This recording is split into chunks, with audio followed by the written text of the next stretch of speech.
What in the world? This being Renin territory, I was prepared for a lot of things to look different. But this is a bit more than I anticipated. The very foundations of the city have shifted. What could have caused this? When Lenegis changed shape, it must have had an effect on the interior, too. Maybe when they sent the wedge down to Dana? But they wouldn't move around the places where people live. These are their homes, right? I would think the citizens themselves didn't have much say in the matter. Either way, locating the Forbidden Zone just became that much trickier. Dohalim? Is that you?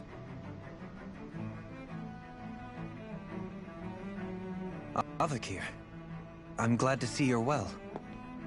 So it is you! But why are you here? Shouldn't you be down on Dana participating in the crown contest? And these people! So you haven't heard what happened on Dana, then? Heard what? Someone you know? An old friend. Hey, Dohalim, don't tell me you've started keeping company with... They're with me. More importantly, what's happened here? I'm really not sure. The city's foundations began to shift without warning, and now everything looks like this. We're all waiting for the Sovereign to tell us what's happening, but so far... Avakir, listen to me. We're looking for the Forbidden Zone. Do you have any idea where we might find it? The Forbidden Zone? What business could you possibly have there? Trust me. The less you know, the better. You're just the same as ever. I wish I could help, but what with the changed topography, I can barely locate my own home. Let alone the Forbidden Zone. Very well. It looks like we'll have to find the way there ourselves. Have you seen Faria yet? No. I see. Well, nothing much has changed with her. If anything, she's probably even more... I can well imagine. Why did you come back? You know it can only result in pain for you both. I've no doubt of that. You really are the same as ever. Fine, I understand. Just don't say I didn't warn you. And take care of yourself. Okay, Do?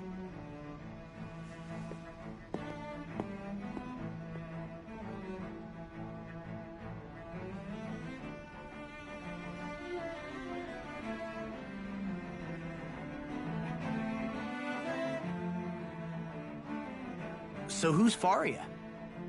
Law? If what Avakir said is true, it would seem the people of Lenegis are being kept in the dark about what's happening down on Dana. They seem to be just as clueless about what's going on up here in their own world. Despite the fact that it's actually here that the wedge originally came from. We need more information. Let's talk to the citizens, see what we can find out. While we're at it, we can ask them about the Red Woman, too. And don't forget about finding the way to the Forbidden Zone either. Let's leave the talking to Shion. We can't have a bunch of Danans poking their noses around. Good idea. I think that's for the best. I shall assist. You sure? Being a lord on Lenegis has its advantages. Right. Then we'll leave it to you two.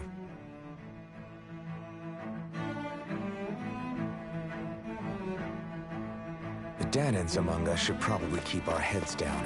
What if people freak out? I shall explain it away by saying I'm leading you. What are we, dogs?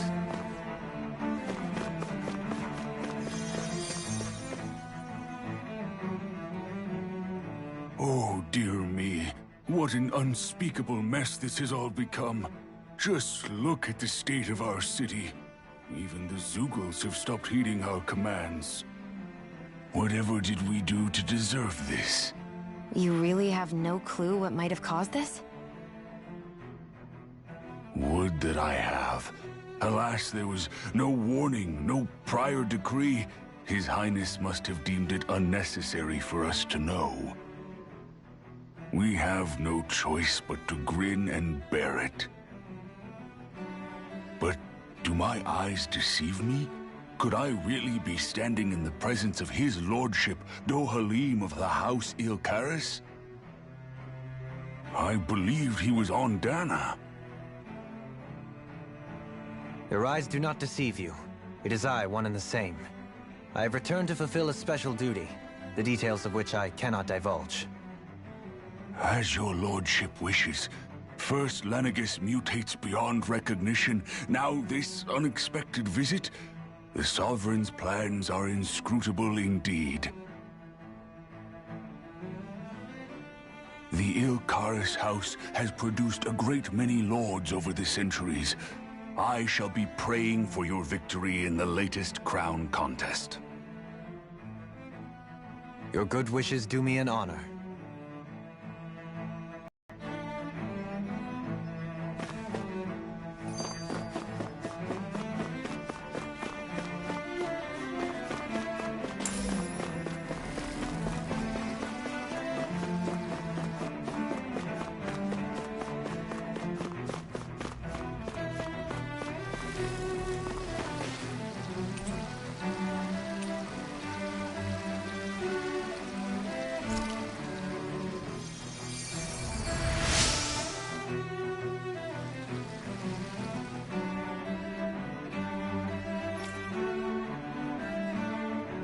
Everything will be okay now. I know the basics of healing arts, but my skills pale in comparison.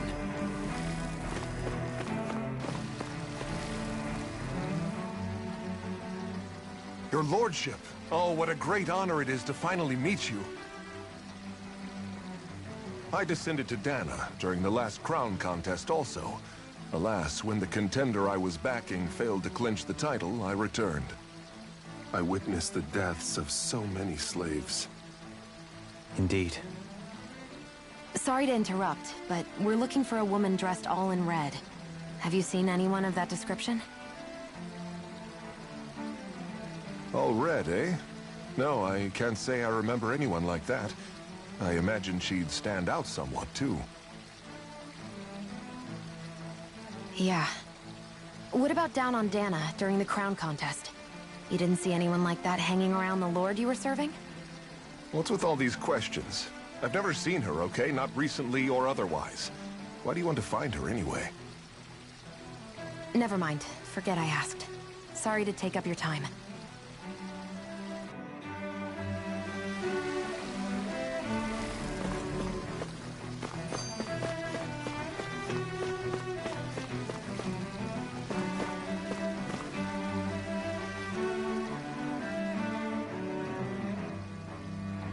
Is everything okay?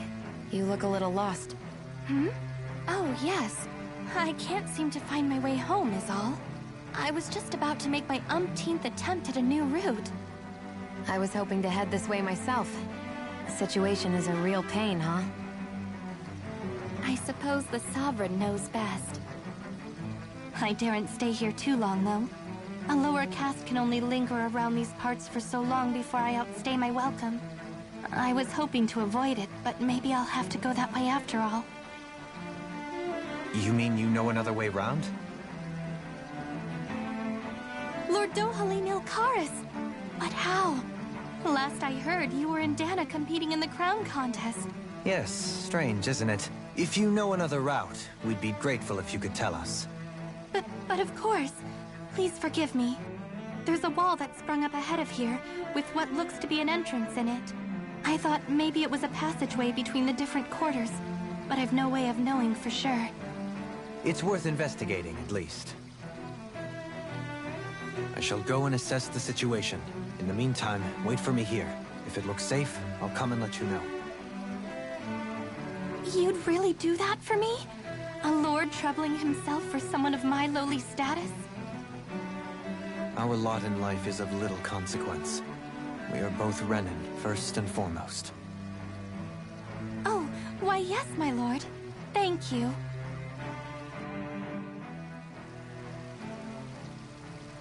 Well, we've canvassed the city for information. What do you think? No one has the faintest idea what's happened to the city after all. They haven't heard the news about the crown contest either. You'd think that info would easily find its way up here. Has it always been like that? Not to this extent. Which would indicate that something's suppressing the truth. That Lenegis is under some kind of control. Given everything that's happened to their city, the people here seem weirdly okay with it all. Yeah, that one guy even said his Zoogle had stopped listening to him. If that's true, these people are in big trouble. Everything that happens here is attributed to the Sovereign's will. It's the way people have been conditioned. Their belief runs deep. Nothing happens devoid of a reason. To them, it's all part of the Sovereign's grand plan. The Sovereign's plan. There is one thing I'm still not sure about. Just who is this person ruling over Lenegis? The Sovereign, of course. He rules from Rena while presiding over both Rena and Lenegis. Without the lords or anyone in the middle doing his dirty work? Isn't Rena at least the same size as Dana? That's a pretty big dominion for one person to rule over. I would have thought ruling Lenegis alone would be difficult enough. The points you make are valid, though I confess I'd never given it much thought before. Here, the Sovereign's total authority is as natural as night turning to day. Come to think of it, I know nothing of the nature of how Rena itself is. Shion, have you ever been... No, forgive me. Have you met or crossed paths with, or even heard of someone who's actually made a visit to the homeland? No, I haven't. Neither have I. In which case, I would imagine that... But no, surely not. Can it really be that no citizen of Lenegis has ever been there? Hold up, what are you getting at, Tohalim? Assuming what I believe to be correct, it's possible that no one on Lenegis has ever laid eyes on the actual Renan homeworld itself. No one but the Sovereign, that is. But what about trade and communication? There's got to be a flow back and forth, surely. Not if the Sovereign is imposing his will on Lenegis single-handedly. It could be a one-way street. But I thought you said that the Sovereign's all the way over on Rena. If that's the case, can he really rule directly over Lenegis from so far away? What if something were to happen to the city, like now? I'm beginning to wonder what the nature of this Sovereign even is. Alphen said he was forced into the role, right? Just before the ceremony. But Sovereign is also the title given to the almighty Renan ruler. So which one is it? Whoever wins the crown contest inherits the throne from his or her predecessor, before becoming ruler over all of Rena and Lenegis. Thereafter, that individual is known as the Sovereign. Though, it would appear that the current ruler has gone silent. As for how Volron factors into all this, at this point, I no longer know what to believe. 3 centuries ago, I became the Sovereign here on Lenegis. No, not just became, I was forced to. Me, a Danon. 300 years later, we cross paths with Volron, who also bears the Sovereign's crest. That's not the only thing we have in common. We both became Sovereign without winning the crown contest. Do you think Volron was made Sovereign for the same reason? Because of that ceremony? I can't say for sure, but it certainly sounds like it. But that would mean that 2 Sovereigns would need to exist at any one time. One whose job it is to rule, and the other for ceremonial purposes. We never did see Volron's body back in Ganath Haros. Is a new ceremony underway with Volron at its center this time? Could that be what's causing all this strange activity here? Wait a second. You don't think Volron and the Red Woman are working together, do you? The ceremony can't go forward without the Renis Alma. The same one that the Red Woman stole. There's something else the ceremony needs. A maiden. And unless there's another one out there aside from me... Questions, questions, and yet more questions. Ones that it seems will remain unanswered, until we can establish the Sovereign's identity. If the Forbidden Zone really is off-limits to everyone but the Sovereign, that seems as good a place as any to start. For the sake of liberating Dana, too. Then it's decided. That's where we need to go. One of the citizens mentioned a passage that she thought might lead to another section of the city. It could point us in the right direction. Let's go find it!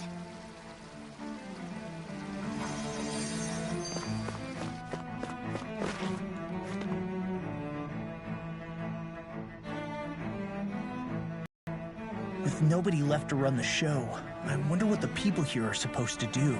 I mean, their sovereigns up on the Renan homeworld, and all their lords were sent to Dana. But Dohalim was a lord, right? Only current acting lords have power. Renan society is quite strict about such matters. Even if the other lords were still around, I doubt they'd be able to do much about the situation. I wonder what they'd think if they were here to see Lenegis now. Balsif, Ganabelt, Almadria, and Volron. Now that I think of it, aside from Dohalim, we know next to nothing about the other lords. Well, yeah, why would we? To us Danans, they were just enemies we needed to overthrow. Nothing more. I know. But seeing Renans in their own city, going about their day-to-day lives, it gets you thinking. It feels strange to imagine the lords living here too, you mean? Yeah, a little. If you're that curious about them, why not try inquiring with some of the locals? Every lord in their household has their share of supporters here on Lenegis. And luckily for us, the people here are unaware of the events on Dana, which means they should be more inclined to talk to us.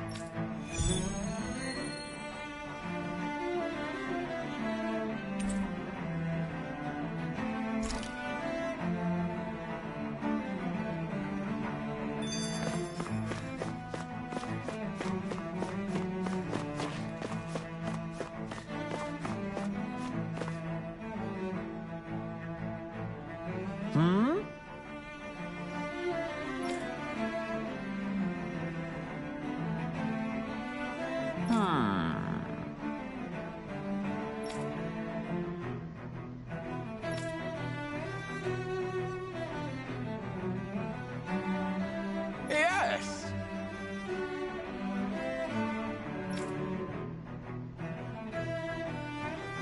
Yes!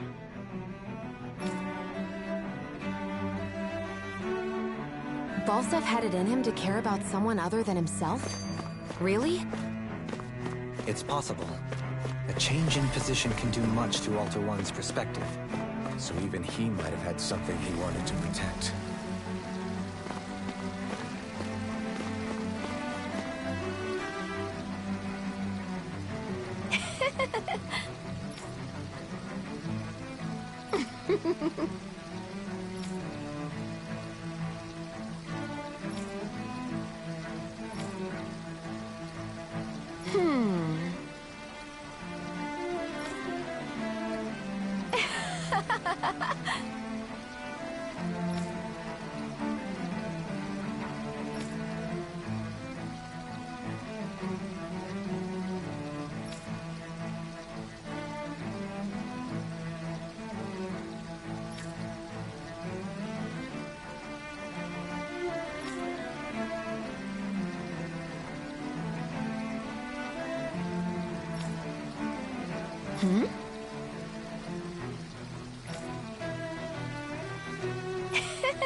I guess she intended to spread it throughout all of Lenegis then.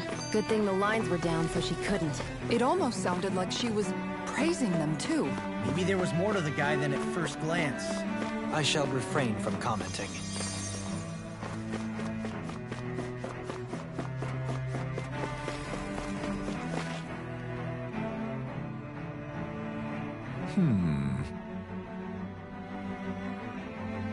What?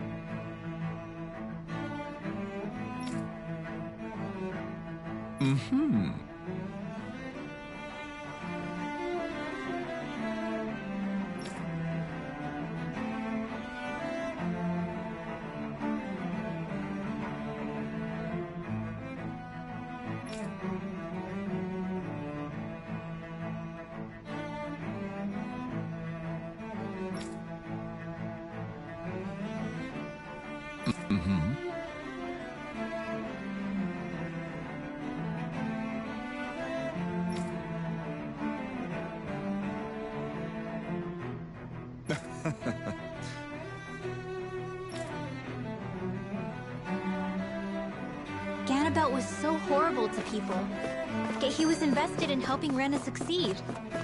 Doesn't that seem just a little inconsistent? I'm perhaps biased in this matter, I admit. However, in my mind, while all lords vie to become the next sovereign, they're also meant to serve as guardians of all of Rena. It seems like Ganabelt also had people he cared about until the very end. So why couldn't he extend that to us Danans?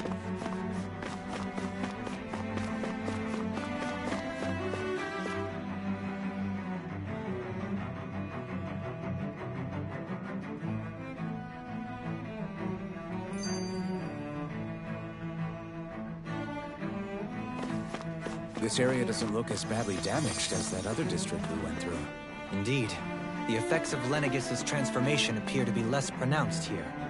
Or, viewed another way, this area was simply luckier.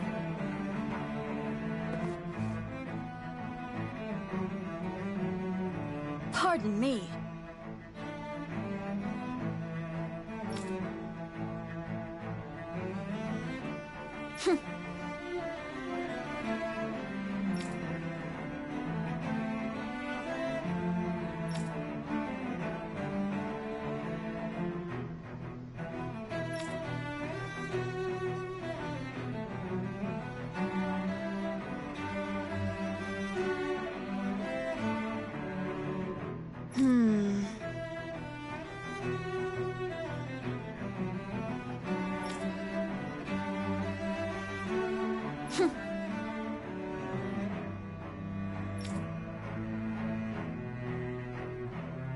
I guess your willingness to stoop to any low came from a survival of the fittest worldview. And some people here not only shared her belief, but championed it as morally right, too. That doesn't make it true. Too bad they couldn't see through her. Yeah.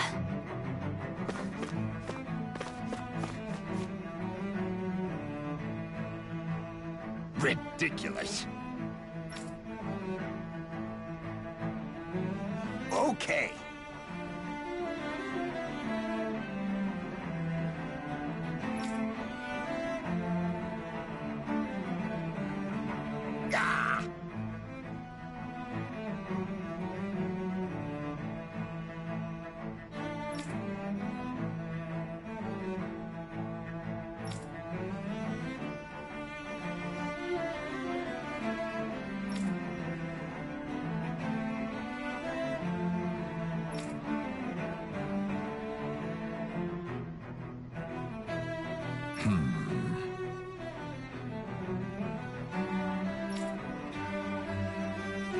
Seems like the people on Lenegis don't really know much about Volron either. I remember being quite surprised when the Lord of Ganath Haros changed so abruptly.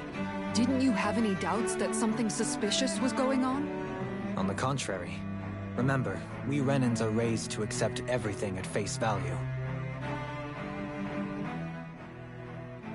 When you think about it, the families of Renan lords must see them differently than the rest of us. Yeah, despite the brutality they're known for. They must have had a lot on their shoulders, carrying all the weight and responsibilities of Renan society. Renans live in a world where strength and power determine their position in the social hierarchy, so they tend to grow up fiercely competitive. But their loyalty to their people is also strong. It's what brings them together against outside forces, and nothing exemplifies that more than the Lords. That's what makes them the guardians of all of Rena, so to speak. Right. It's the same reason Balsif hated my guts, and Ganabelt went after you. Because we're threats to Rena. Guess that makes you an even bigger oddball than we thought. So, Alphen, have you gained anything from all of this? Yeah. I think it's made me realize that the Lords were all people, too. Balsif and the others, they all had their own circumstances to deal with as they went through life.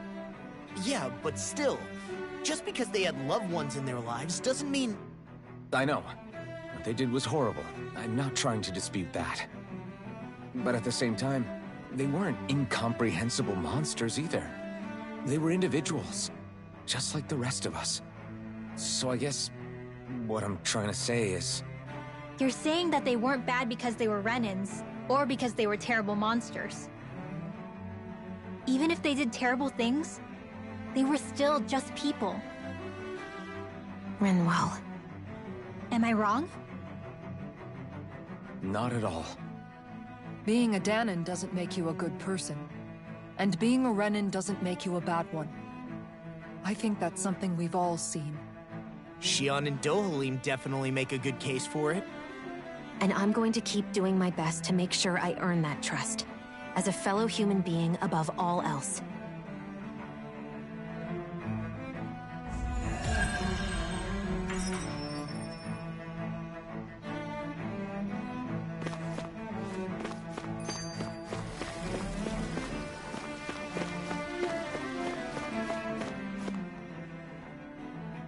There's something I just don't get. What is it? The crown contest itself has always gone ahead as planned, right? In which case, the current Sovereign of Rena should be whoever it was that won the previous contest. Yeah, that makes sense. So, who was it then? Hanfricht Milgras, the former Lord of Cislodia, if memory serves. So then this Hanfricht whatchamacallem, he's the current ruler of Rena? The last I heard, yes. Though, admittedly, I haven't actually seen him since the end of the previous contest. You're saying that ever since becoming Sovereign, he's never actually shown himself on Lenegis?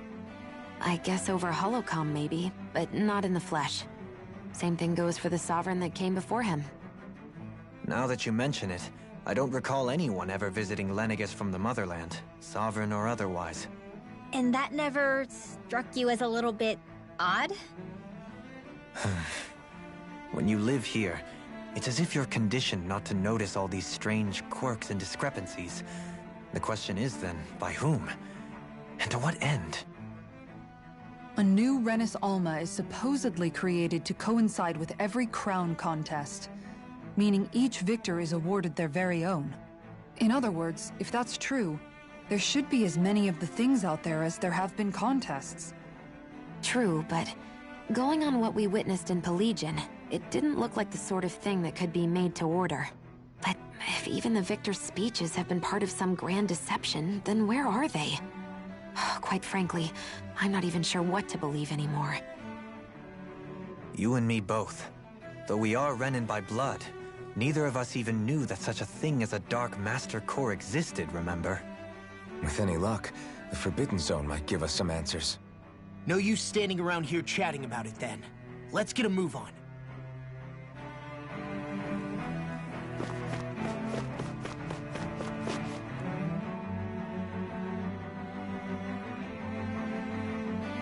Doe?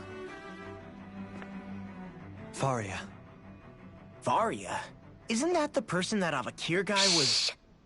But why are you here? Wait.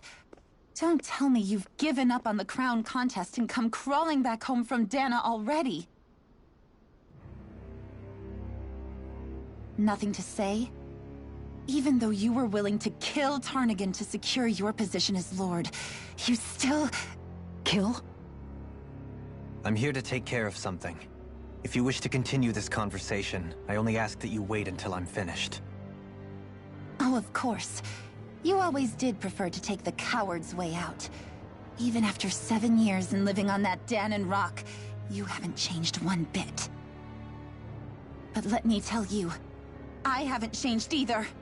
Not a day's gone by the past 7 years that I haven't hated you. If killing me will bring you peace, then so be it. Dohalim, what the hell are you saying? First, I have business to take care of. If it's vengeance you seek, I will grant you it. But you must wait. My sins are legion. Let me finish what I came to do. Then you have my word. I will let you do whatever brings you peace.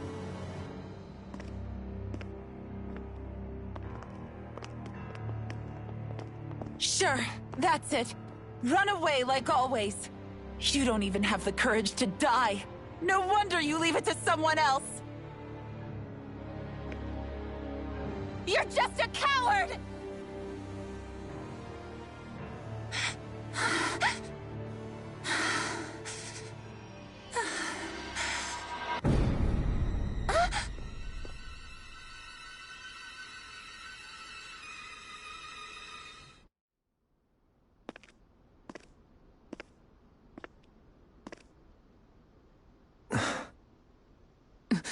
Dohalim. I apologize that you had to witness that. Is it true? What she said about you killing someone? Each of us have our pasts. I am no exception. Before, back in Menancia, you mentioned having taken a friend's life over the throne. Is that what she meant? The mistakes I made there were not my first, and may not be my last. I will say no more. Did you mean what you said? About letting her take your life if she wanted to? She has more right to my life than anyone. But you can't just... Whatever happens, I have sworn to put an end to the crown contest, and to ensure continued coexistence in Menancia. I have no intention of expiring before I do so. There are far too many questions I still seek answers to. Besides, you have just as much reason to kill me as she does. Dohalim! Forgive me. Some things are best left unsaid.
Wow, this place is beautiful! Yeah, it must be some sort of rest and leisure area for the locals. You think? Man, these Renan sure know how to live it up, don't they? Is something the matter, Dohalim? Before I went down to Dana, my friends and I, we used to gather at this very spot and play music together. Avakir, Faria, and Tarnagan. That was a lifetime ago now. Tarnagan. He was the one that Faria mentioned, right? He was once my dearest, closest friend. As well as Faria's betrothed. Despite Faria's lower-class upbringing, she possesses a tremendous talent for music. Entranced by her playing, I helped her overcome her sense of inferiority and introduced her to Tarnagan and Avakir.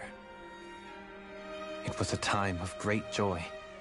4 people bound only by their love of music, with no care for social standing. Only the next song, the next melody.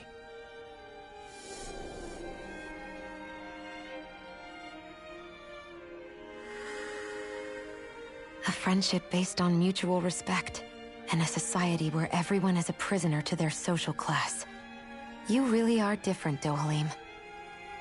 I suppose it's natural you would see it as strange. I would have, once. Now, I think the idea of breaking away from society's constraints and choosing your friends based solely on affection is something beautiful that's worth cherishing. Besides, it was that way of looking at the world that laid the foundations for coexistence in Menancia.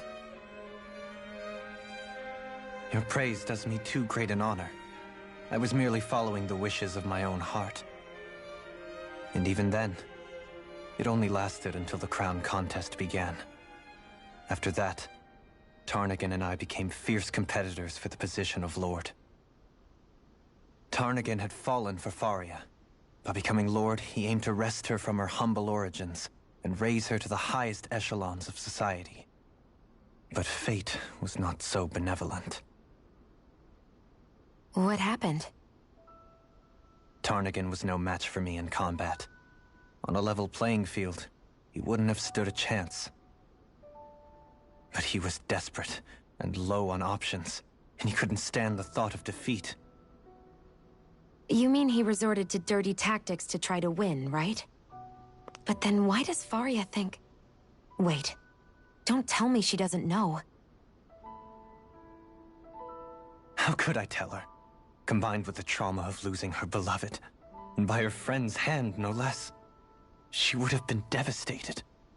So instead you let her go on hating you, so she could use that hate as a crutch for her grief?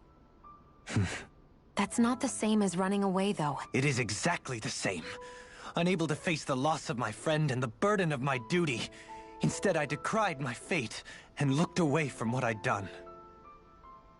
As for what happened after, that you already know. But if you hadn't become Lord, Menancia wouldn't be what it is now. The Danans there would still be suffering under Renan oppression like before. Shion's right. What other lord would have treated me as you did? Anyone else and I would have been dead long ago. You've saved so many people, Dohalim. You saved me. It's thanks to you that I'm here today. So, try not to blame yourself. The burden you've placed on your own shoulders is too much for anyone to bear. Frank as always. But I shall do my best to heed your advice.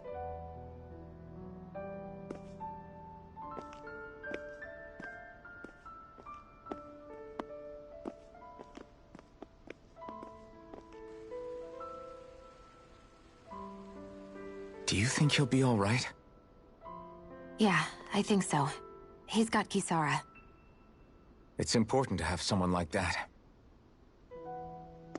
I didn't realize how difficult it is just to be there for someone.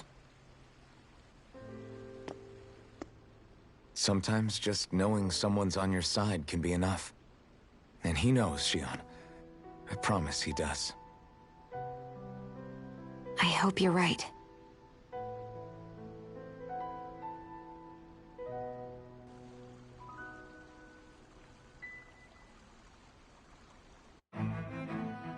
Alphen. Yeah? I never appreciated until recently just how much you were always there to support me. It goes both ways. You've helped me keep going more times than I can count. Maybe, but I still wanted to say thank you.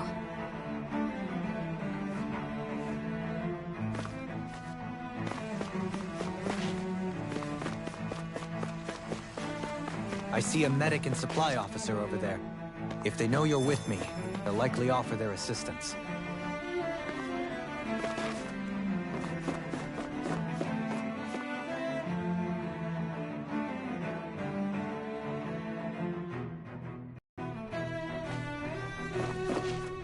Damn it! Lenegis soldiers! Any way we can avoid fighting them? That all depends on them. Whatever happens, be ready.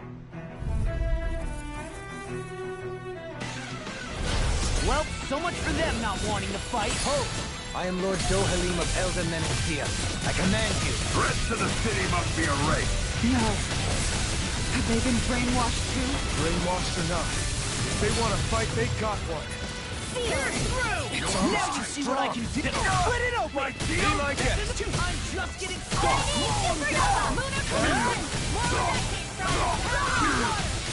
Do it! Get toasty! Burn strike!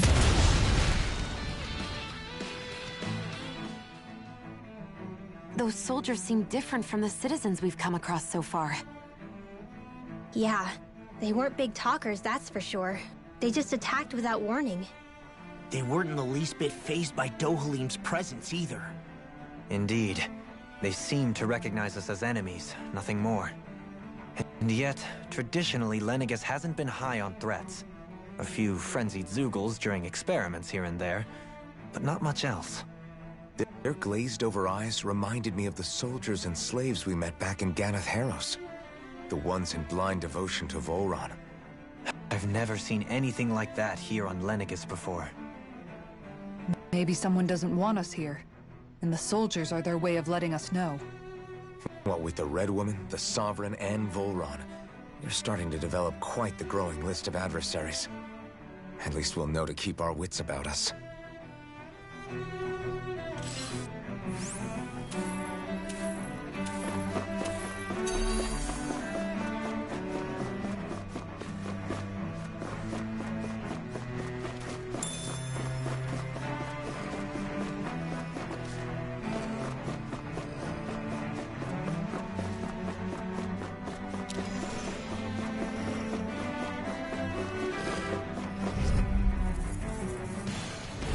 Anything in armor is all mine! A whirling trouble! You're mine! Swordblade Alpha! Pierce through! Now! All fitting goodwill! Demons descend! Flashing fang!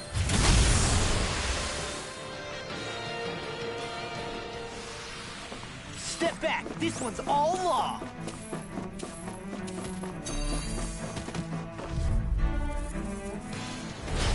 No backing down! Mine! Searing steel! Reload! Lightning orb! Lunar water creation! Lunar blast! Dance and mortal droplet! Time to crossblade! Raging storm! Serpent knuckle! I'll stop its charge! Thanks, Kitara! The flame inside me! You're Pierce through! Wailing Banshee of lightning! All fitted all good things come Here's evil! Freeze blade! Spinning knuckle! Don't leave! Hey! Blow them away! Everyone hanging in there?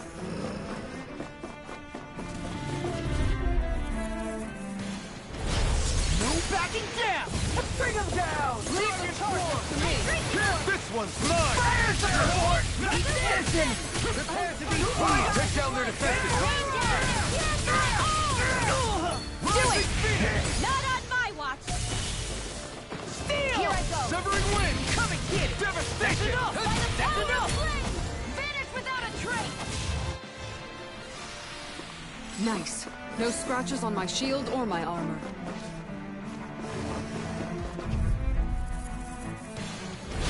An opponent like this should be easy. No! You picked the wrong fight! That's enough!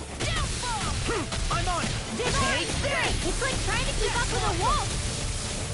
Serpent knuckle! Stars of light! Rain down and purify all! I'm on it! That's enough! Annihilation! Let's keep our eyes on the prize.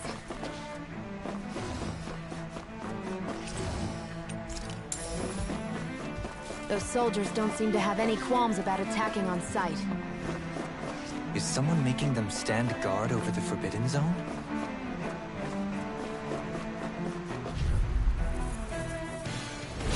I won't forgive you! Man, thousand gales, here comes! Rising lightning! Carve through Lunar one! corruption! As if the normal creepy crawlies aren't disgusting enough. You see what happened there is you crossed me. Should have done that. Pierce through! Swordblade Alpha! More for the sun! What's this? Demon Fang! Incineration Ray! Take that! Rock on Rob, and then Demon Fang! I'll crush you! Lightning reflexes! Tenebrous claw! Will they I'll stop your movement! And I'll stop your life! Let's keep our eyes on the prize.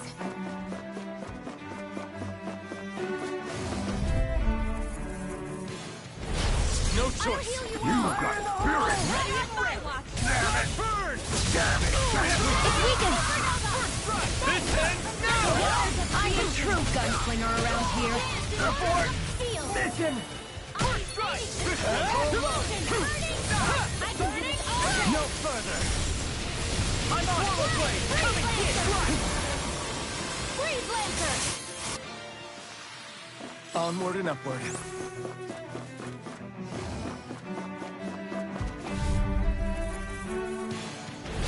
It'll be a breeze. Get in, get out. Engage! You're Come and get it! It's time! That freaking does it!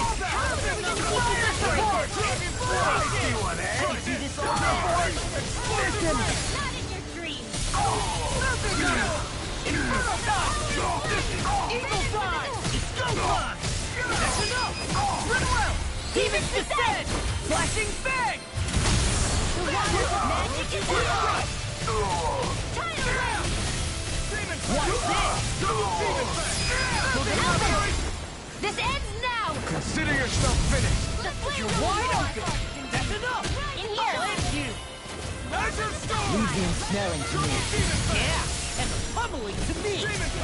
Shining Supernova! A comfortable win.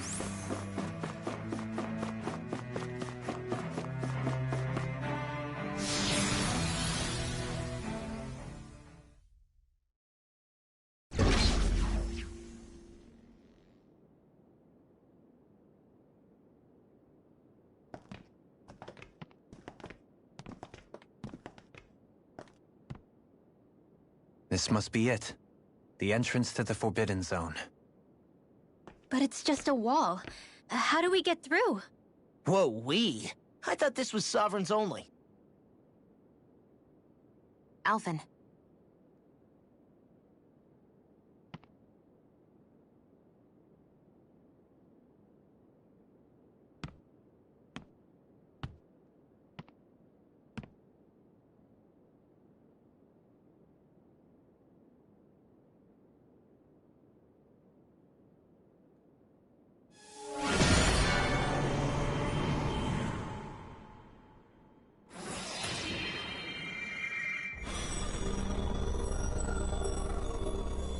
Yes! It opened!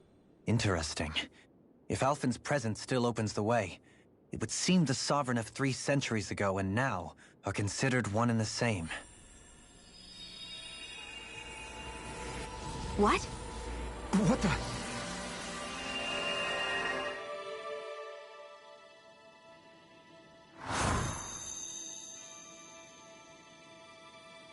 Alphen. You again. Tomorrow's the spirit channeling ceremony. We'll finally play our parts as the Sovereign and Maiden. How have you been feeling? What am I sovereign of? Shuffled from lab to lab, always treated like an experiment. Whenever they look at me, all they see is a Danon. I don't even know what their precious ceremony's for, let alone what they're going to force me to do as the Sovereign. Tell me, if we're both in the same boat, why do you seem so calm right now? No choice. Becoming the Maiden's not something I wanted for myself. But they said Rena's prosperity depended on it. How could I say no after that? Still, as a Renan, at least you got to decide. Good for you. Meanwhile, I was taken from my homeland. You aren't the captive one here. It isn't right what they did to you, and I'm sorry for what it's worth. When this is over, I swear I'll help you get home. I can't do this alone. One more day. How could I say no to that? It's not like I have any choice in the matter anyway. So, what's your name? It's Naori. Naori Imaris. Try to remember this time. You don't act like them. Like the other Renans, I mean. How come you treat me like a person? Because you are. It's true we come from different worlds. But neither one of us asked to be here right now. In that sense, you and I are much the same. We couldn't do this. We wouldn't be able to talk to each other as people if we didn't see the humanity in each other. So I suppose the question you should be asking is, why wouldn't I treat you like one? You're not like the others. Maybe they're not like me. Here's what we'll do. We give them their damn ceremony. You get me to Dana. That'll be the end of it. I'm taking you at your word on this. I'm trusting you, not them. Naori.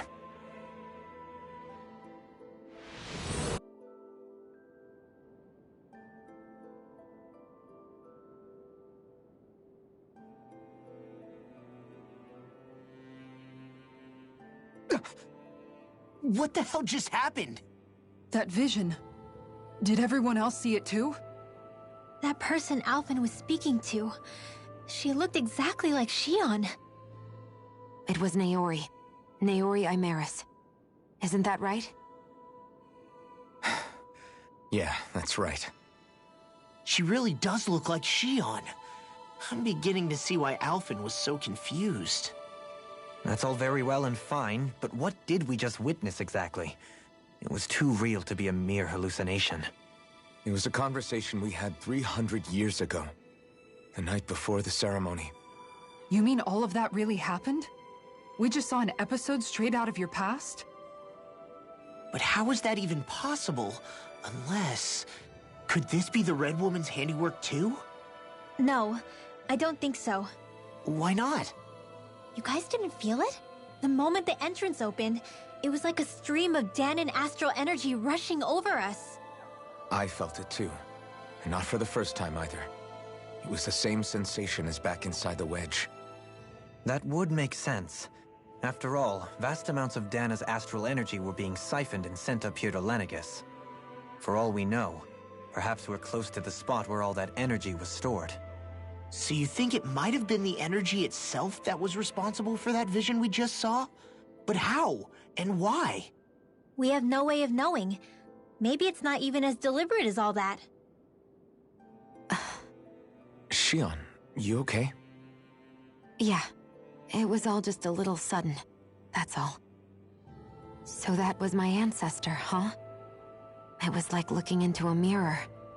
Yeah, there certainly is a resemblance. What about you?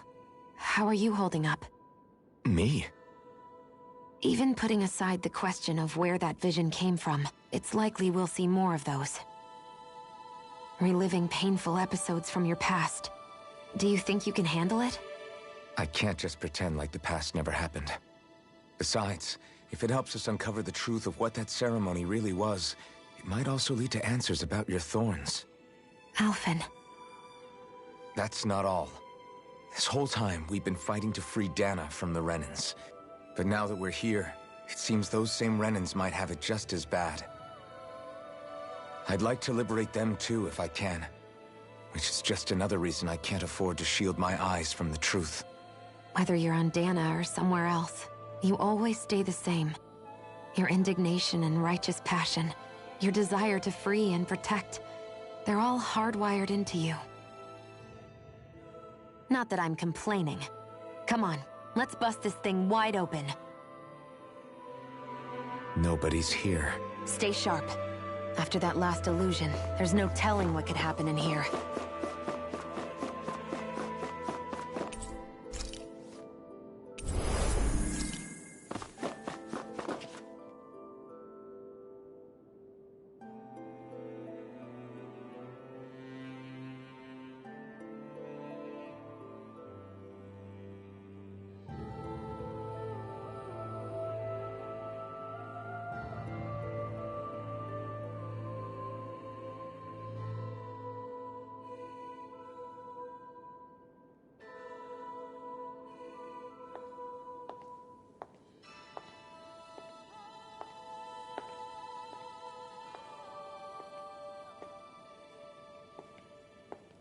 Faria, how did you get in here?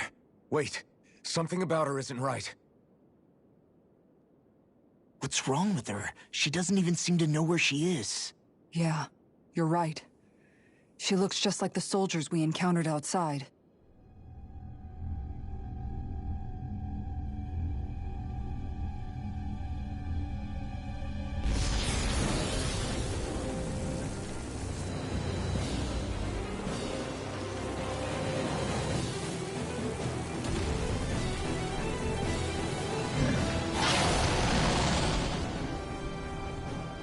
A summoning?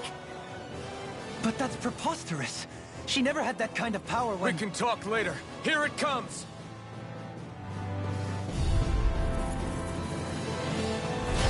What?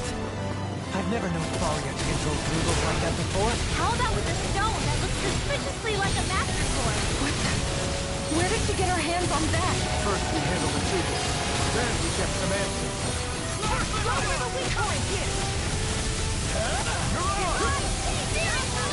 This one's mine! It's weakened! This ends now! Now! Get toasty! Burn strike! That's enough! Freezing storm! Lightning orb! We got him on the run! Don't get cocky! Right. Still anyone's fault. It's gonna attack! Right, watch out! I'll heal you all! Whirling You're mine! Too slow! Sword Ring Alpha! Healer Eat sword! Raining Flash! Come and get it! Shouldn't have messed with me. Into the fray! In here! Take this! Here, do it! Alpha, I'll be... Look sharp! Lightning Thunder Blade!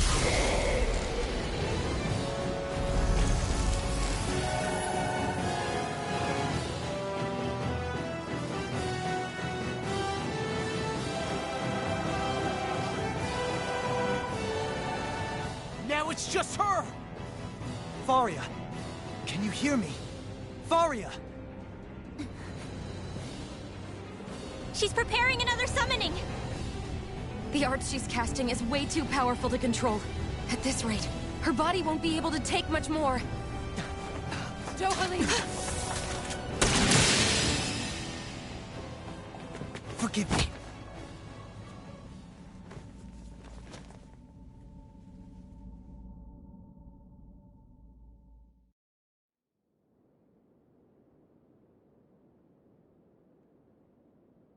Man, I thought we were goners.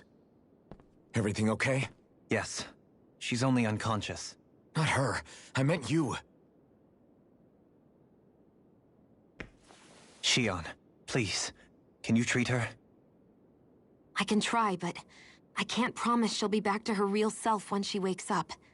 All I can do is heal her physically. We're not even supposed to be in here. Maybe it'd be better if we moved her to somewhere a little safer. Don't you think? In that case... I'll take her off your hands. You? Avakir, what are you doing here? I was curious what you were up to, so I took the liberty of following you to find out. I overheard what you said about Tarnigan, about how he really died. I'm sorry, I had no idea. And you believed me? What makes you so sure I wasn't lying? I like to think I know you a little better than that, Dohalim. Give me some credit. I'll take Faria. Leave her with me. I know better than to ask what you're up to. But whatever it is, I hope it all works out. Thank you.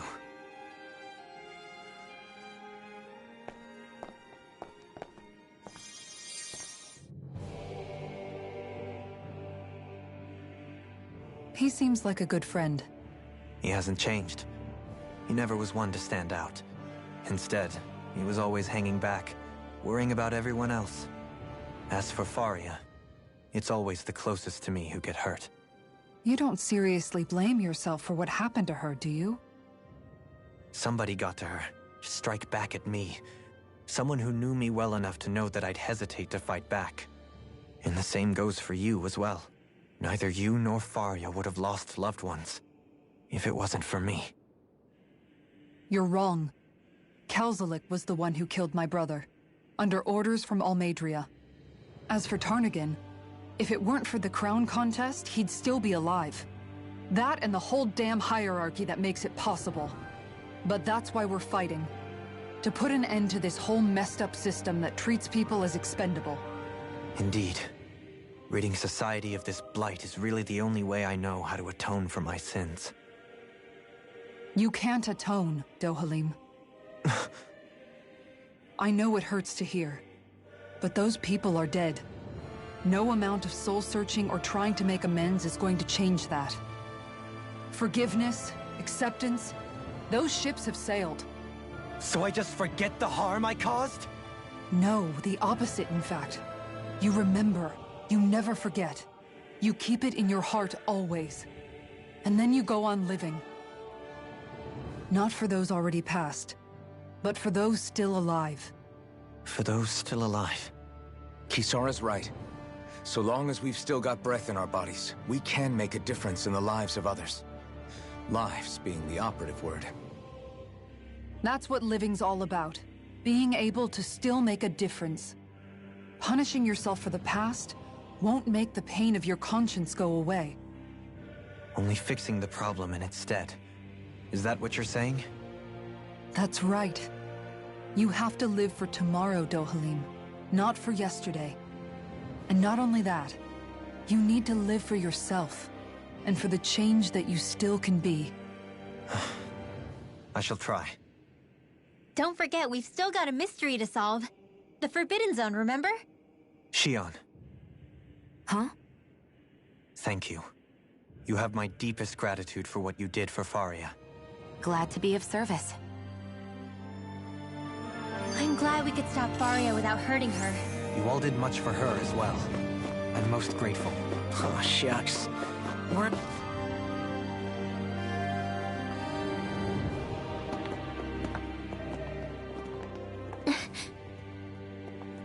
What is it, Rinwell? Do you hear something again? Yeah. It's that voice.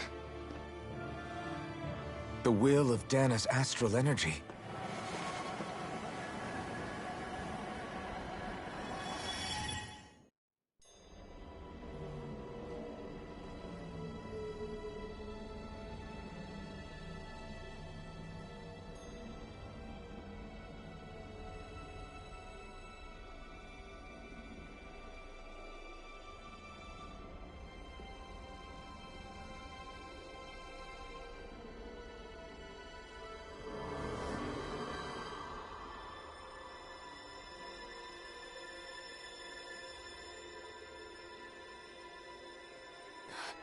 What?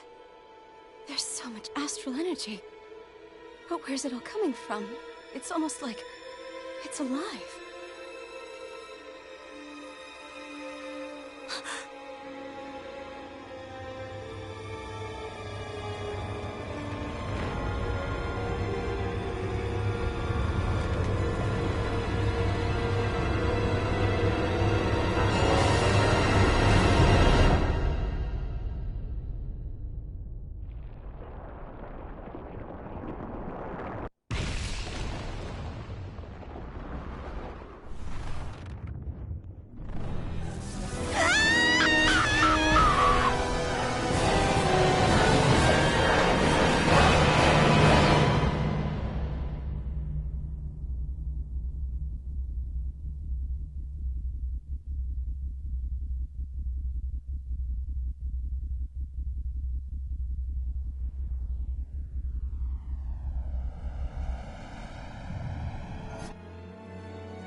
That was the spirit channeling ceremony just now.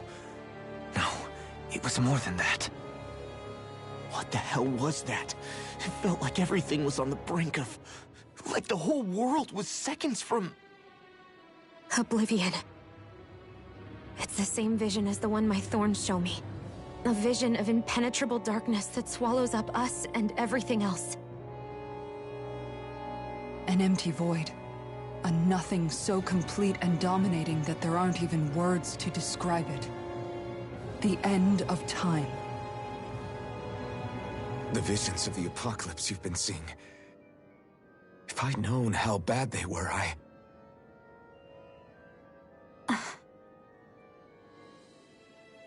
So, everything we just saw, those were Naori's memories, right? That's right. It was as if her innermost thoughts were speaking directly to us. At least I know they weren't mine. That power flowing into her.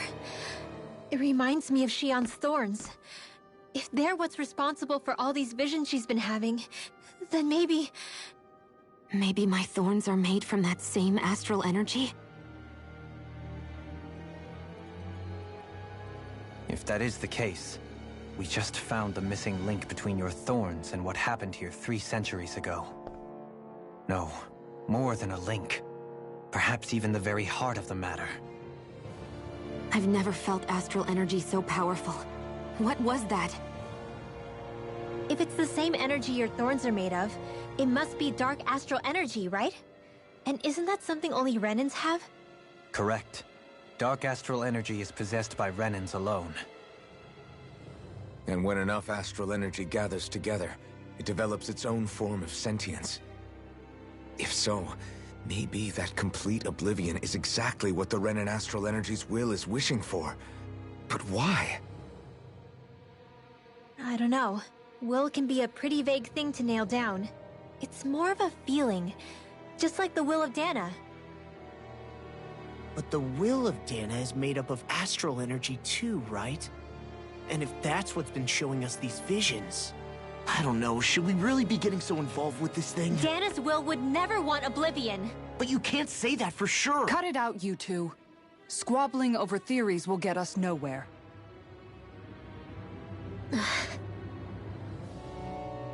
Let's keep moving. If it's Dana's will showing us these memories, then I'm as clueless about its motives as any one of us. But if it could lead us to the truth, then I want to find out more. Shion's right. All we can do is keep going.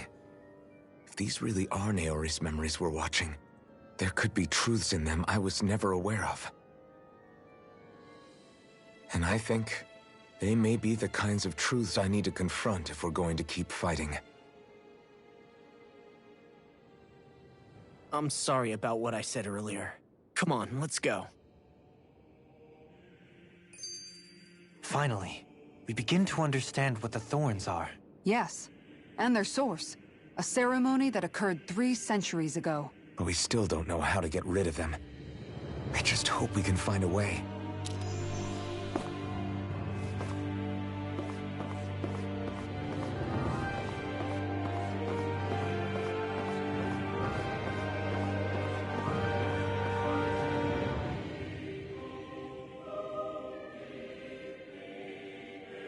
Soon, we might very well learn the truth behind Shion's thorns.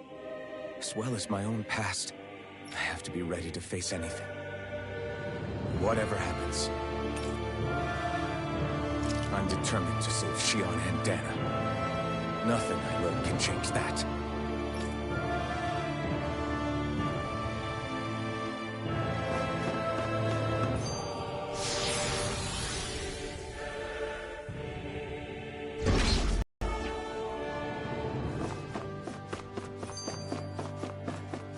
Hold up, you guys. What is it? I want to look through that room over there. I'm curious what we'll find. That's the room you visited in your past, right? Sure. We can check it out.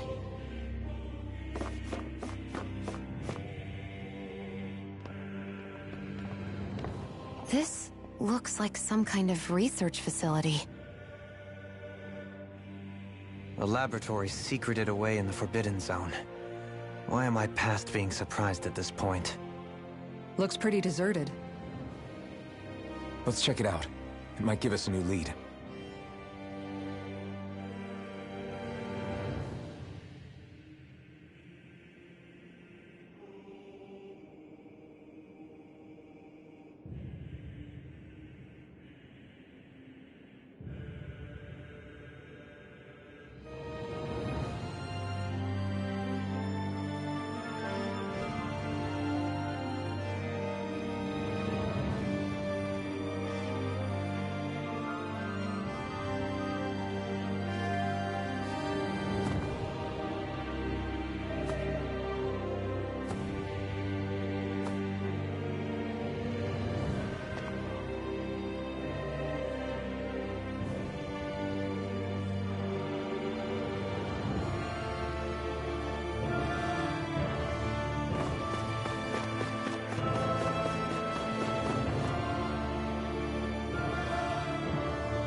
I think I can make this work.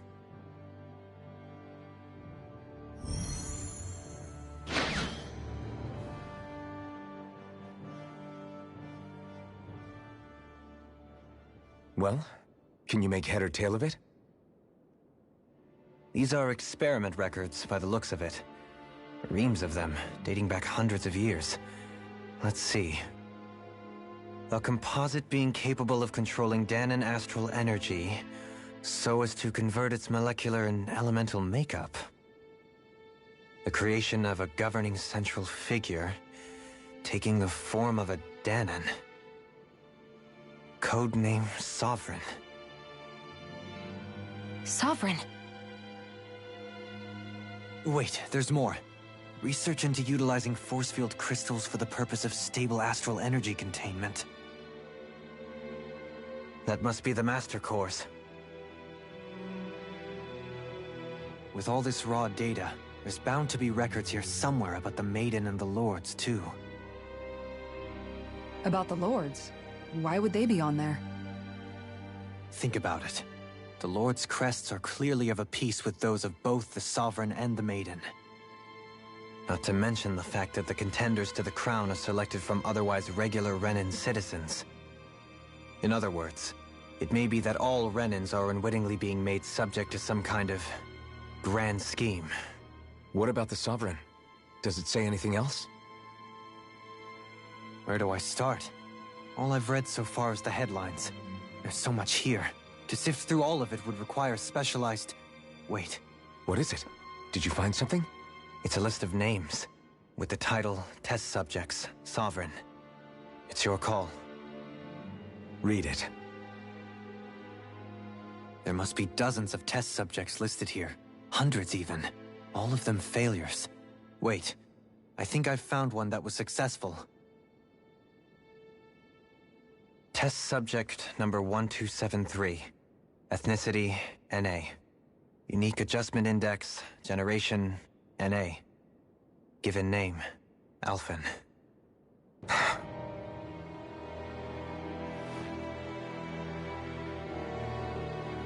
They've re-engineered me. Right here in this lab.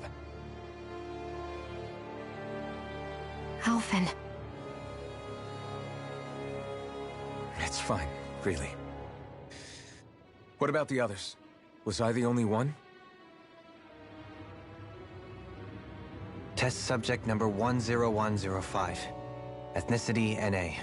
Unique adjustment index, generation, NA. Given name, Volron. Volron? But that means...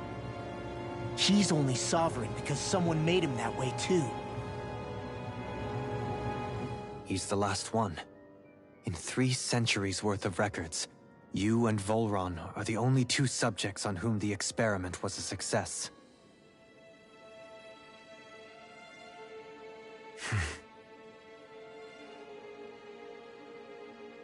But what about the winners of the crown contests? Does this mean that none of them were ever crowned sovereign after all? Upon victory, the Sovereign shall return to Rena and rule over Rena and Lenegis combined.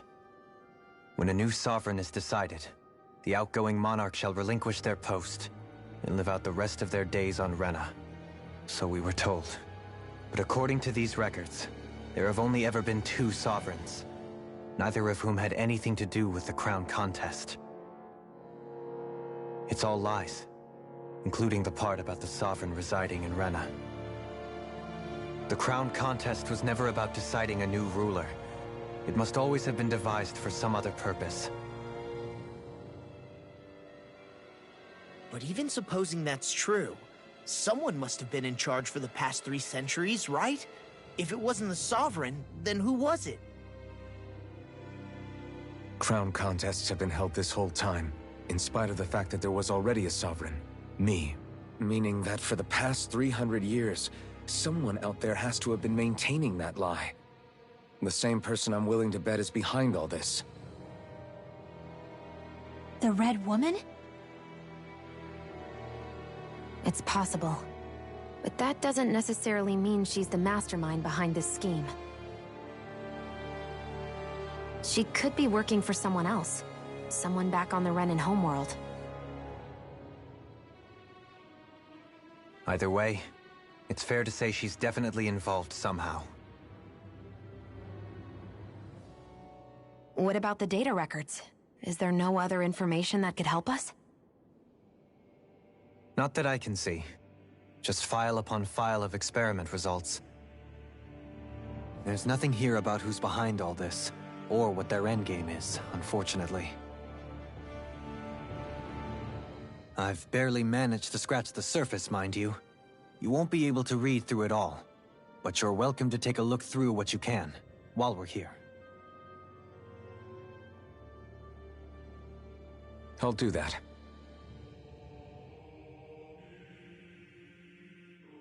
So this is where Alphen became the Sovereign. And Volron as well. The significance of this location would suggest... Hey! It looks like the terminals in here turned on too! We should look through them. They might contain valuable information.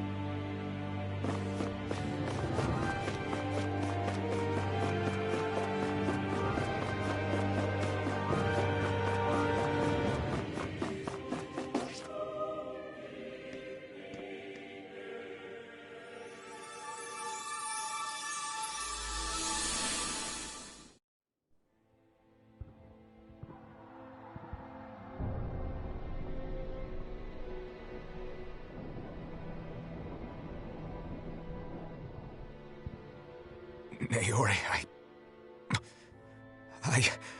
Don't talk. I have to do this. I gave you my word that I'd help you return to Dana. The next time you open your eyes, you'll be home. But you... My place is here with my people. I still have a duty to fulfill. I'm sorry for what you've endured. Rena never should have dragged you into this. It's not your burden to bear. But... The mask contains a sedative. It should keep your mind from tearing itself apart any further. Let yourself go to sleep. This should help with the pain.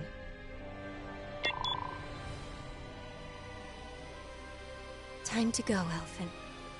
Farewell. Naori... His injuries are worse than I thought. Short-term treatment isn't going to cut it. I'll have to switch the healing pod to long-term hibernation mode. The chance of surviving hibernation's less than 10%? And worse, long-term use of the mask carries a high risk of damaging his mind and nervous system. But...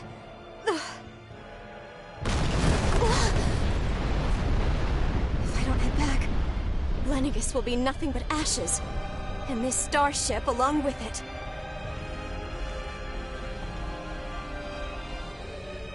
I don't know if I can fulfill my promise to you, Alphen. But if doing this will grant you even the slightest chance, I have to try.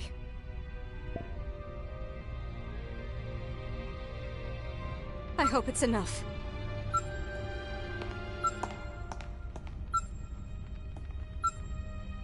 Please, live for me, Alphen.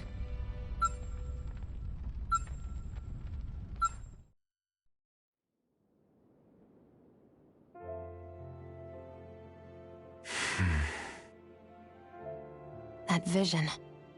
It must have been from when Naori helped Alphen escape Lenegis. She sure went above and beyond the call of duty. Even with Lenegis crumbling down around her, she chose to stay put with her people. So that's why you lost your memories and sense of pain, and why you were asleep for that whole time. It was all the result of one agonizing decision Naori made to save your life. Yeah. If it weren't for her, I wouldn't even be alive today. I owe her everything. More than I could ever hope to repay. Now that you know how she felt, how do you plan on honoring her wishes? She kept her promise. If the Renan people she fought so desperately to protect are at risk from a malevolent force, then I owe it to her to carry on her fight. Naori was the one who put that mask on me, and made me Iron Mask.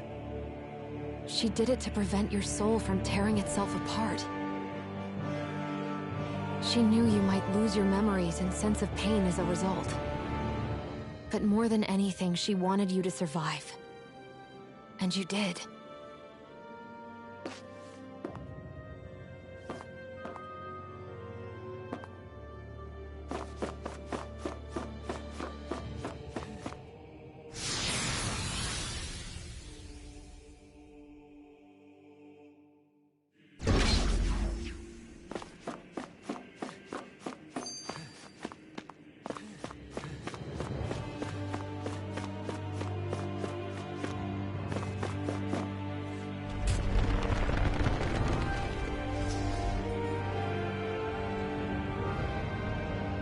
This place. We've seen this in one of Naori's memories. Of course.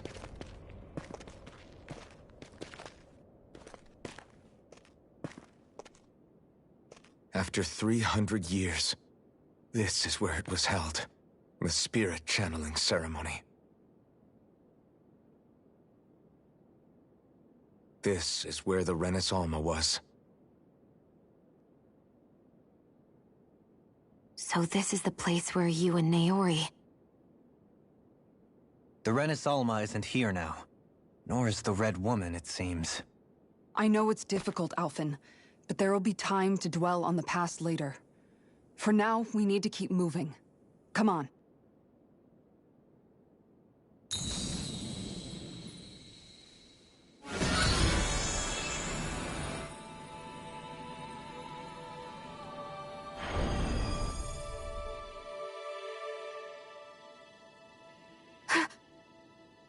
Naori. What is this? Is it the work of Dana's will again? It's been a year since the ceremony. That day, I shut away inside of myself the power that caused Alphen to lose control. Since then, my visions of the future have grown more and more fearsome.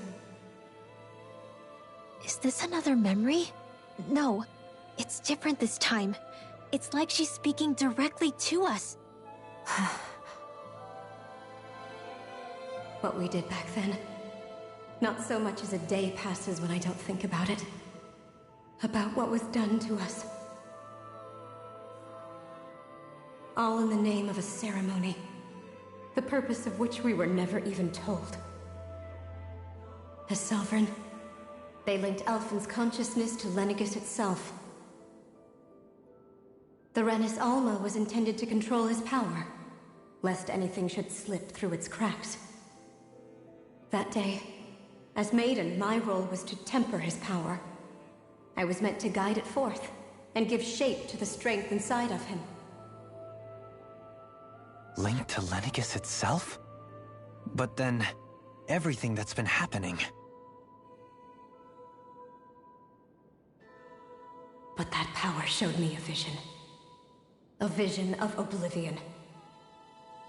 When I realized that vision was a prophecy of the apocalypse we were about to unleash, I couldn't go through with it.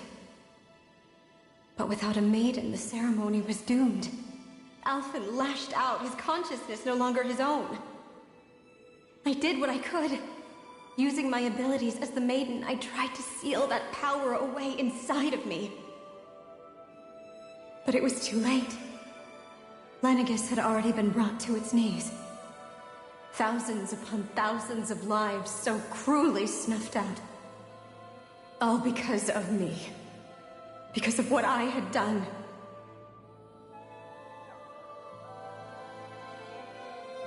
With the destructive force now slumbering inside of me, I knew I had to find a way to dispose of it. Anything to make up for my failure. But I didn't know how.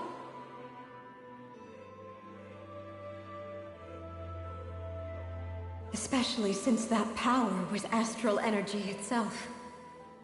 In which case, ironically enough, the Renis Alma seemed to be my best bet. That, at least, would hold the astral energy dormant. Assuming that no malevolent third party got to it first. With the Sovereign and Maiden's combined power, perhaps I could shift the chaotic energy inside me into the Renis Alma instead.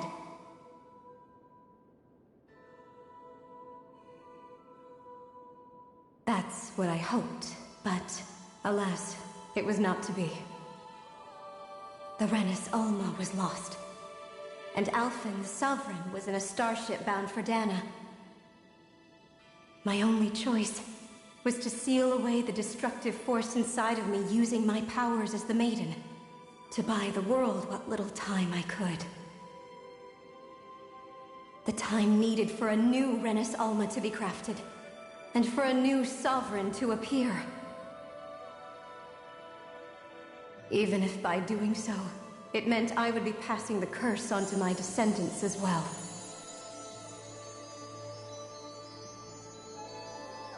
Please, forgive me. I never meant to burden the future world with this threat too. I only wish that there was something more I could have done. Wait, you can't just...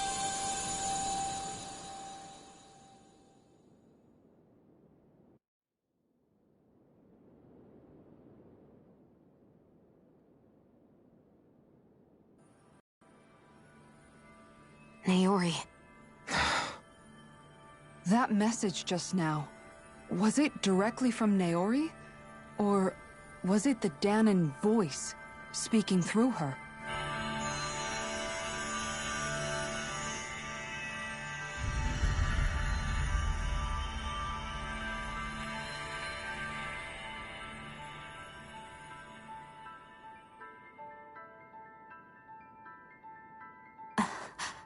What? These are the clothes that Naori and I wore during the ceremony 3 centuries ago. So you're saying this is the Maiden's outfit? That's right. These clothes are designed to resonate with the Sovereign and Maiden's abilities. They focus and enhance them. And they appeared now because... Naori must have left them here for the new Sovereign and Maiden, knowing the day would come when they would need them in their fight against the Thorns. These outfits are directly linked to the answers we've been chasing this whole time. If they're here, it must mean it was Naori's will for us to find those answers as well. Locating the Renis Alma would allow us to neutralize the dark astral energy inside Xion, thereby silencing her thorns. Is that what Naori's suggesting? It makes sense. After all, Master Cores and Spirit Vessels are both able to prevent the astral energy inside them from developing sentience. By that logic, it would stand to reason that the Renis Alma would have the same ability on a larger scale. We have a Maiden and Sovereign. Now all we need is the Renis Alma, and we'll finally be able to free you of your thorns. Xion. It's possible? You really think so? I do. We can rid you of your thorns and stop the world from falling to oblivion. However, the spirit channeling ceremony already failed once. Even if our goal is different this time, we can't be sure the same thing won't happen again. We should take care not to be too optimistic. You're right. It's the barest sliver of a chance. But if there's even the slightest hope it can work, I'm willing to stake everything I've got on it. I know it's too early to let myself feel relieved, but I just can't seem to help it.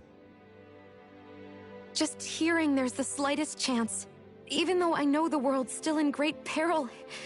It's selfish of me, I know, but still. No, it isn't. You found hope to believe in. It'd be strange if you weren't over the moon about it. Rinwell's right. We can rid you of your curse and still save the world at the same time. Thank you. Naori entrusted us with the fate of all humanity. Now, it's up to us to prove that trust was well placed. Starting with a little game called Hunt the Renis Alma. Yeah, we've come all this way. Now we just need to search Lenegis and Rena until we find it. Yeah, We can protect the world and save Xion at the same time! I too shall lend my services. My knowledge of Renan lore is bound to be a useful asset. And they say modesty is dead.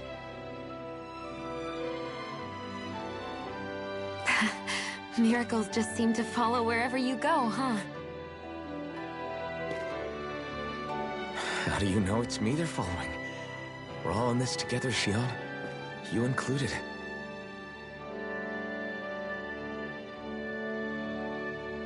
Now let's get moving, shall we? Last I heard, we had an apocalypse to stop. Thank you, Naori.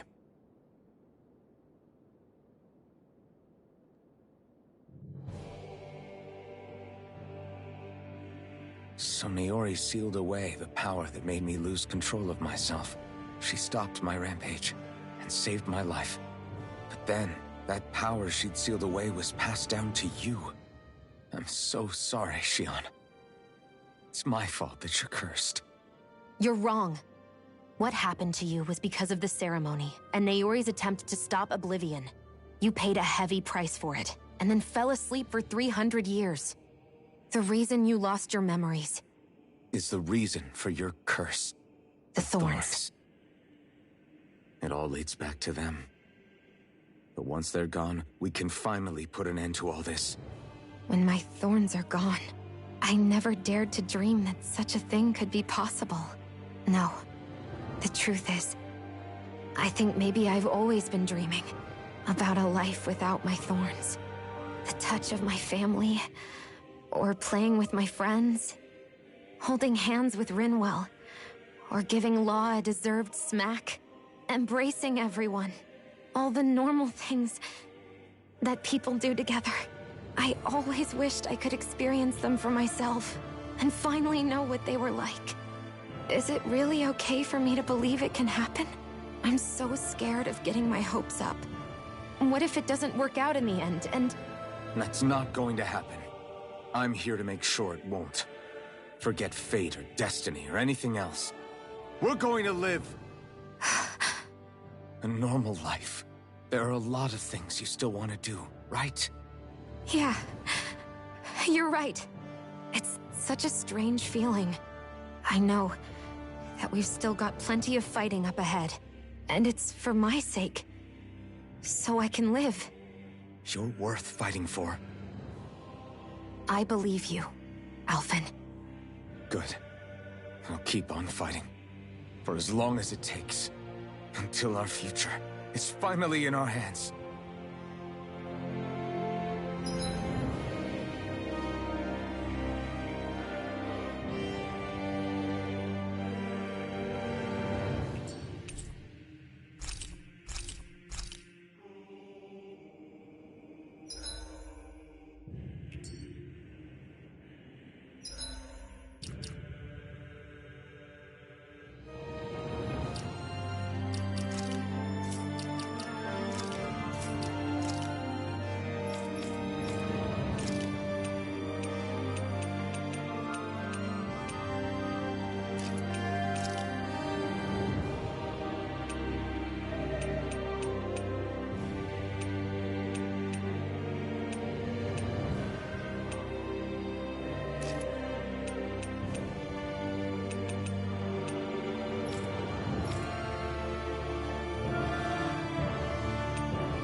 That's quite some door, all right. This might finally be it. The heart of the beast. We'll find the Renis Alma and the Red Woman inside, right?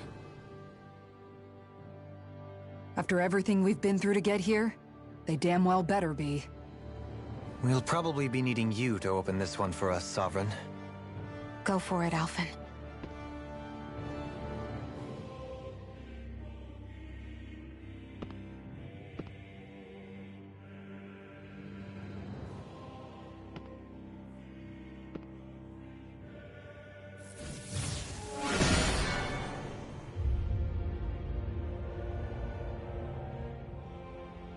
This is it, guys. Time to see what secrets are in store.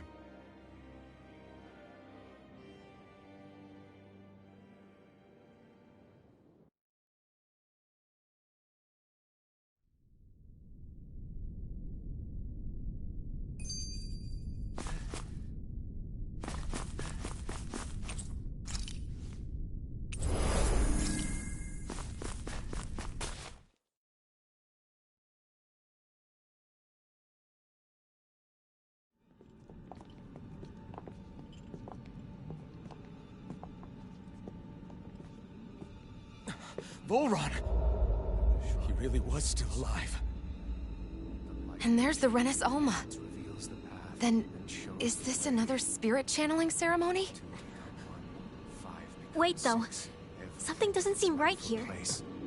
Once more, the powers must be united. Born from the fires of chaos, the world does seek its rightful state. All must be sacrificed in the heart of Rena, at the shrine of the true sovereign.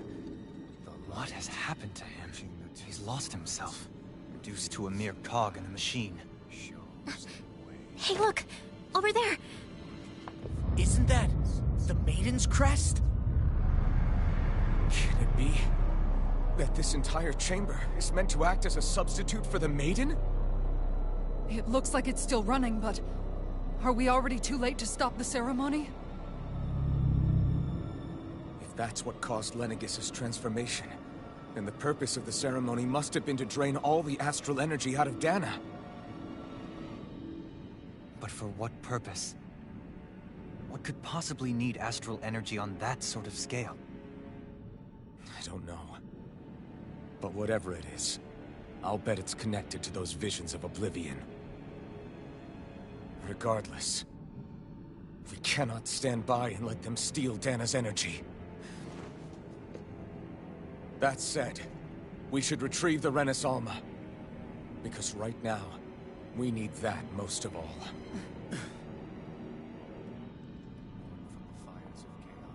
He's not gonna lunge at us out of nowhere, right? Not the time, Law. Alphen, look! The Red Woman! So we finally found you. I have a lot of questions for you. Wait! What? They all have the same face? How is that even possible?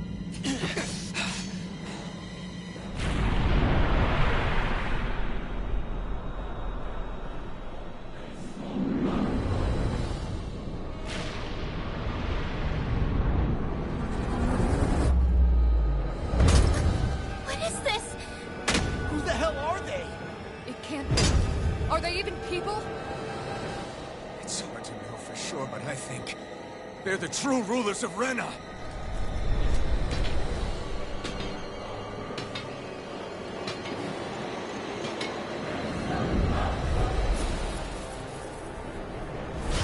They're not feeling particularly talkative. It's no use, Alphen. If we don't fight, we may as well be sitting ducks here. Good point. Let's stop them before this gets out of hand. Demon Fang! Demon Fang! Incineration Wave! First strike! Here we go! Red! Sonic Thrust! Burning Sword! Glacial Spear. Fierce Evil! Freeze Laser! I'll finish you here and now! Flame of Fury! Burning Strike! What's this? Eat that! Not enough! Great judgment! That's enough! This one's mine! Freeze Lancer! Mega Ray! I'm on it! A flower! Laser Spear! Fierce Evil! Devastation! I'm on a roll now! Azure Storm! Alvin!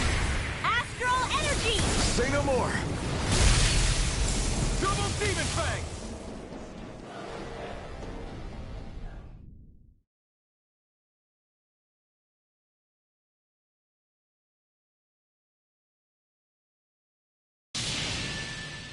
Surrender! Fighting is useless now! Do you think it's really over?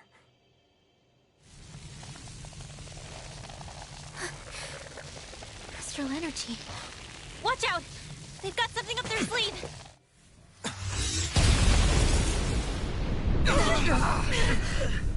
What? It's self-destructed? Alvin! I'm okay. Just a little roughed up. You had me worried there.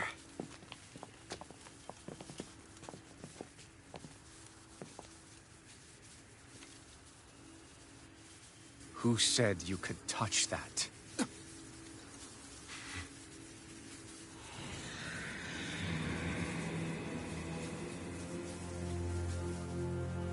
Damn it! He's awake! I should have thought as much. So you know this place? Naturally.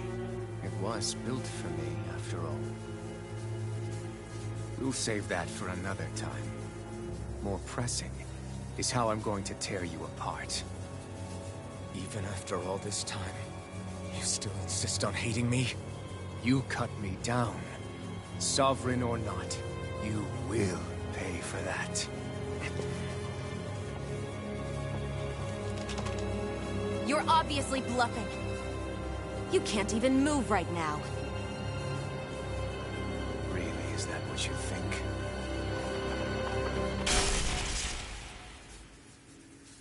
Did you really think that such a petty device could hold me?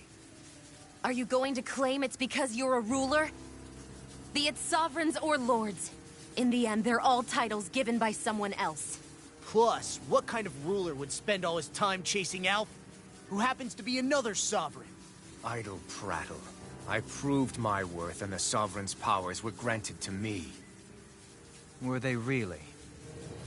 We already know the title of Sovereign doesn't denote royalty. It is but an overblown codename for those with a designated part to play in these proceedings. You mentioned before that you were not the only one stolen from Dana, correct? Yeah. There were countless. And every one of them besides me died. All of those failed experiments, and they still kept going back to Dana. There must have been some vital reason their subject had to specifically be a Danan. Then there were the records we found in the library, for you and Volron. They were logged 300 years apart, and yet the data they took from you was exactly the same. Which leads us to a single conclusion. Then you mean... Boron was kidnapped just like Alphen? But then he became a... A slave from Dana. Just like us. Isn't that right, Volron? So he posed as a Renin and caused all that suffering to his own people? How could you? If you knew the pain of being a slave, why would you inflict that upon others? Renin and Dana are meaningless distinctions. Me and everyone else. That is all that matters. I will stand above all others and take what is rightfully mine, starting with this.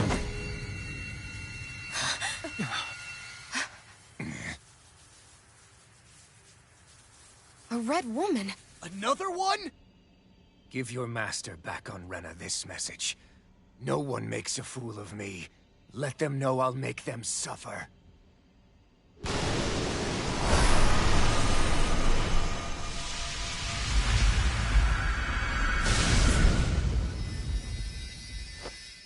Don't do it!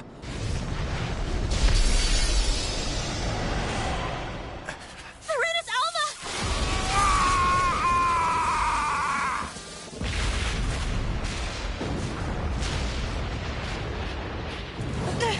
It's too late. We can't stay here. We need to go. Alfred!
shadow no matter where you try to run. Let's go.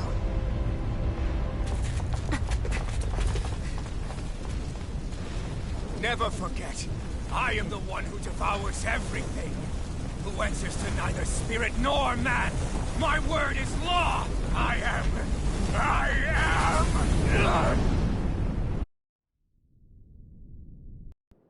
Are you two okay? Yeah. We'll be fine. Is Volron... have we finally seen the last of him? We can but hope. Those red women. What the heck was their deal? Could they be the ones behind all this? The same ones who put those soldiers in Faria in a trance? What? Those brainless things? Either way, they've done a runner with the Renaissance. Damn it, that's the second time now! Whatever's stolen from us, we'll steal it back. The future's ours to protect. And right now, those things are what's standing in our way. We can head them off at Rena. Did you say Rena? Volron mentioned a master of theirs holed up in the motherland somewhere. If that monstrous form's their true identity, I shudder to think who they take orders from. Yeah. There's a good chance it's not human. That's for sure. So this thing over on Rena, that's what's really behind all this, huh? They have the Renaissance in their grasp already, so it's unlikely they'll have cause to return to Dana. I agree that Rena's our best shot. Then we're agreed. Let's head back to the starship. But seriously, I was not expecting Volron to actually be here. He seemed to care not one whit about Brennan's or Danan's. Yeah, not in a good way like with us.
evil! You're mine! I'm not done! Confiscated! Eat this! Burning! Take Bolero! Take this! I'm on! Do it! We're dead! Cascade! Spread! Blah, blah, blah! Take this! Air thrust! First Do it! Rising Wiper! Tidal wave! Let's refrain from losing.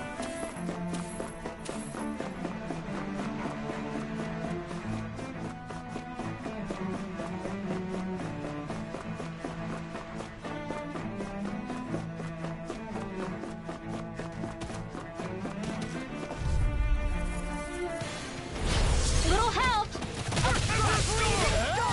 Thunderblade! Rising Wiper! Prepare to be seized! Faster! I think I'll pass on the handshake. Arc seal! I'm just getting started! Eat this! Shouldn't have messed with me! Storm! Raging storm! Swallow's flight! Crumble! Here I come! Talon Storm! I'll finish you here and now! Take Bolero! It's time! Ha! Watch me soar! Heavenly Crimson Blossom!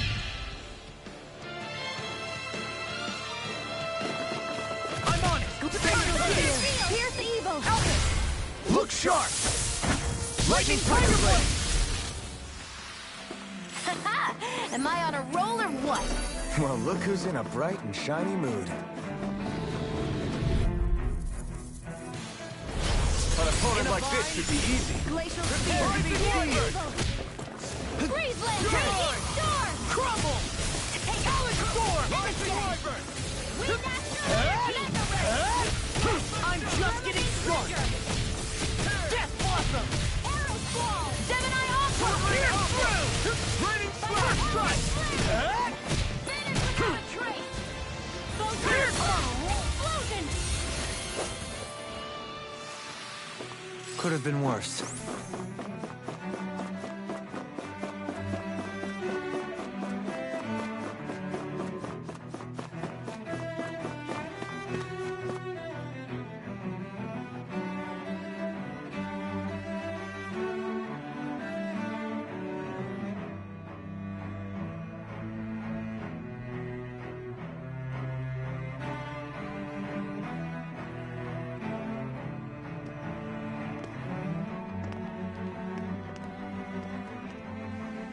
What the?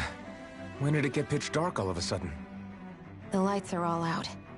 Think it has something to do with the explosion back in the Forbidden Zone? Doe? You two. Faria, Avakir. Thank goodness you're safe. Avakir filled me in about everything. About how I ambushed you all. She doesn't remember a thing, so she really was being controlled. He told me about Tarnigan, too. Is it true? What difference does it make? What's done is done. Stop casting me off, just for once! Faria, not now. It can wait. Dohalim, Lenegis is in grave peril. So I can see. It's the city's core reactor. It's damaged. Some of the basic systems we've managed to keep online, but complete restoration still a way off. You're an elite technician, though. You can fix it, right?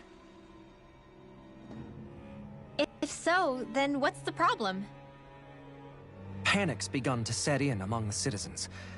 Until now, whenever something like this happened, the Sovereign would issue a decree. But this time, not so much as a peep. Any longer, and we run the risk of riots breaking out before we can get things back up and running. Forget the Sovereign. I doubt you'll be hearing from him anytime soon. What's that supposed to mean? Do you know something I don't? Suffice it to say, the Sovereign isn't the kind of ruler we thought he was.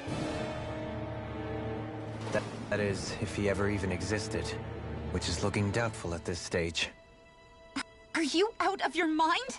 Why, if people knew that a lord such as yourself was whispering such blasphemy, they'd— There's no time to explain now. It sounds like we need to find a way to keep Lenegis from spiraling out of control. We need to stop that riot. But how do we do that? Riots feed on discontent and unrest, right? So if we want to keep the peace, we just need to put people's minds at ease. At ease? Like by letting them hear directly from someone they trust. That's it. Who's the highest-ranking person in Lenegis right now? Lenegis wouldn't have a next in line. After all, you said the Sovereign rules over everyone directly, right? Correct. The closest thing to an authority figure would be a lord. And the only one left is... Ah. Very well then. Vakir, you mentioned a few facilities were still online. Which ones?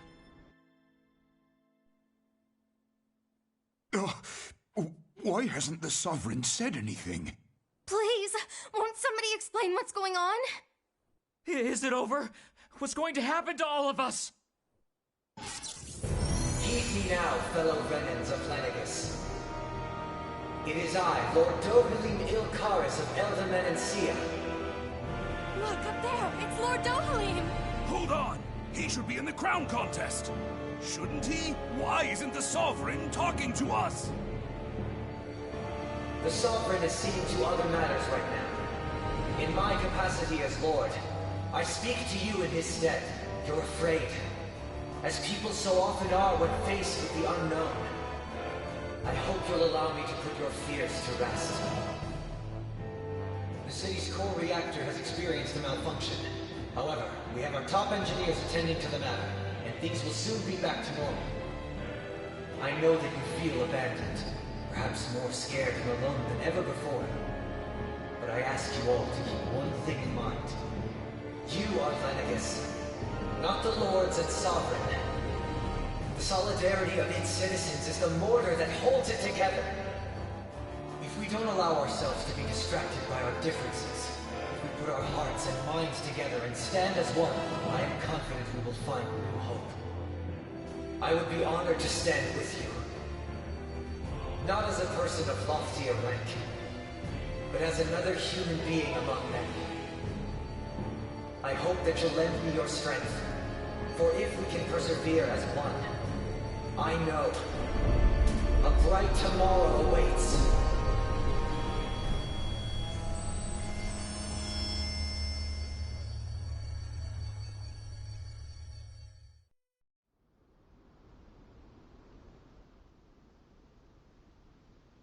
Your speech seems to have done the trick. Looks like the city won't be descending into chaos after all. I only pray the relief will tide the city over for the time being. What you said earlier, about the Sovereign possibly not even existing, was it true? It's still too premature to say with any certainty, but I believe so. This whole time, this world we've been fed was a lie. Built on nothing but falsehoods. But it can't all have been... I can believe it. After everything I saw in the Forbidden Zone, what they did to Faria, it's the only explanation that makes sense. But what about hierarchy, Avakir? Authority? The very foundations of Renan society? How can we live without someone to guide us? I'd say we found someone capable of doing just that, wouldn't you? You? You can't be serious. I have business I must take care of first. But once everything is over, I shall return. But not as your sovereign, nor as a leader the likes of which the people here are used to, I think. But how else do you propose to rule? I'm not sure yet. All I have is a feeling that here in Lenegis, a new dawn is on the verge of breaking. One in which people won't be judged by birthright, or on the power of their astral arts, but on other things. More important things. Things like... oh, I don't know.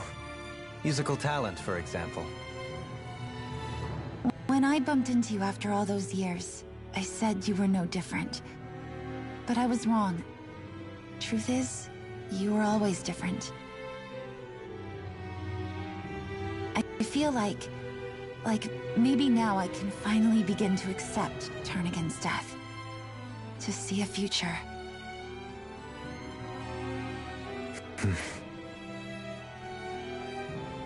You go finish whatever it is you've got to do. I'll hold down the fort here in Lenegus till you get back. Thank you.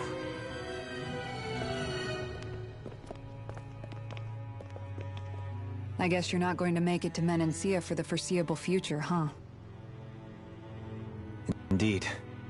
Forgive me.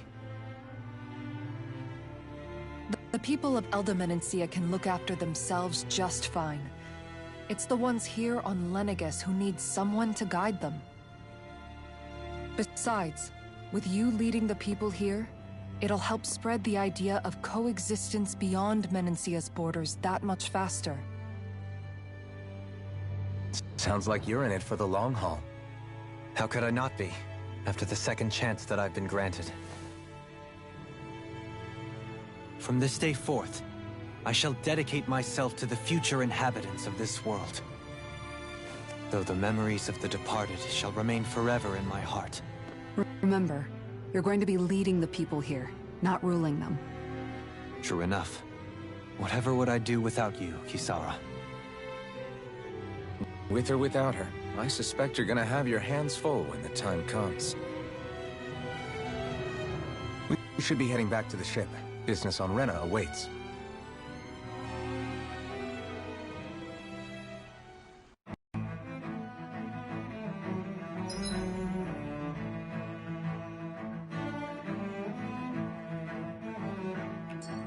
Looks like the people of Lenegus can rest easy. I couldn't have done it without your words of encouragement, Law. Hey, you're the one who made the speech. I think everybody can share the credit here.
Thought we'd find answers on Lenegus, but we just ended up finding more questions.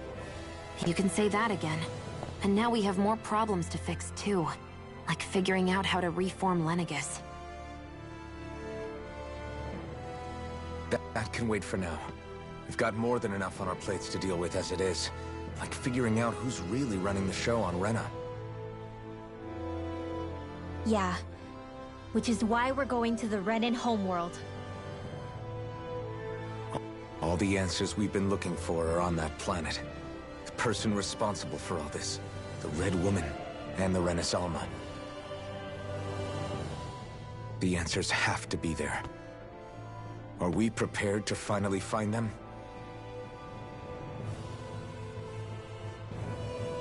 So, what do we do first when we get there? We know nothing about the Renan homeworld or what we might face once we arrive. We should get a feel for how things are on the ground before we take any serious steps. It's also entirely possible that the first thing we're going to face is an attack. If we come across a capital, we should... What?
Damn!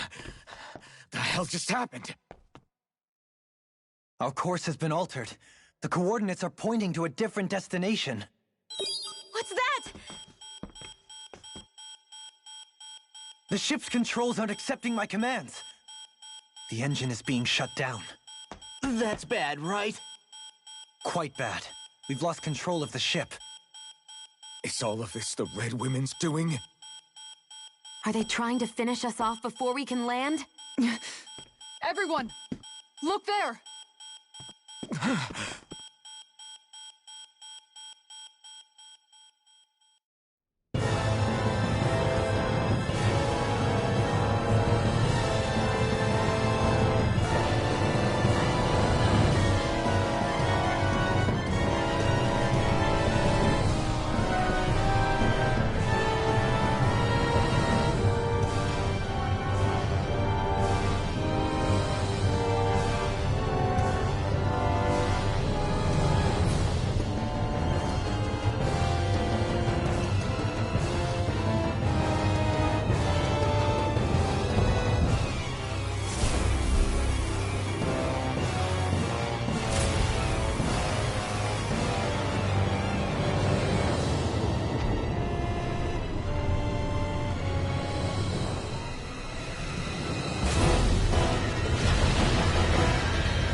A flower blooming out of Rena? But that flower looks like it's absorbing all of Dana's energy. And it appears Lenegis is serving as a conduit for that energy to reach here. Could that have been its true purpose all along? If that's true, do you think the people back on Lenegis are all right? We can only pray that they are. Damn it! Haven't they taken enough already? When is this going to end? The Flower of Oblivion.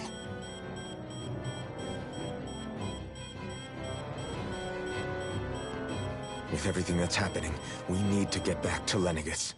Is the ship still offline? Unfortunately, yes. Even more so than when it laid dormant. Can you fix it?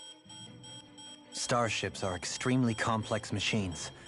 One wrong move while we're out here in space could very well cost us our lives. So what? We're just stuck inside here, floating around? For how long? I don't believe this. We've made it all this way, and now we're stuck here? We're watching Dana die before our eyes, and we have no choice but to sit here and starve to death? Law, calm down! You're not the only one who's worried here. Right. Sorry. It's still too early to give up. There has to be a way to get out of this. Alphen. Now what? The starship, it's back online? No, this is different. Something is pulling our ship in towards it.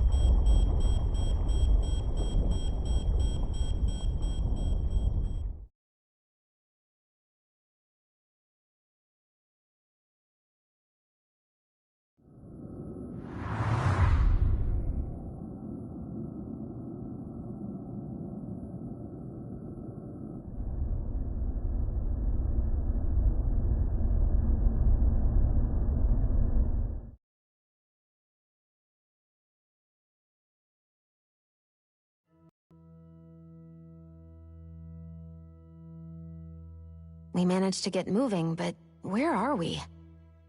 It looks like Lenegis in here. Do you think we might run into more Renans here? Or those red women?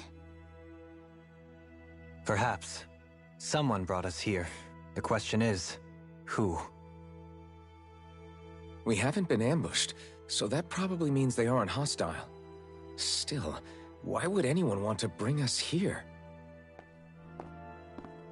Hey, Shion! If they wanted to attack us, they could have done so while we were back on the starship. We should see where this path takes us.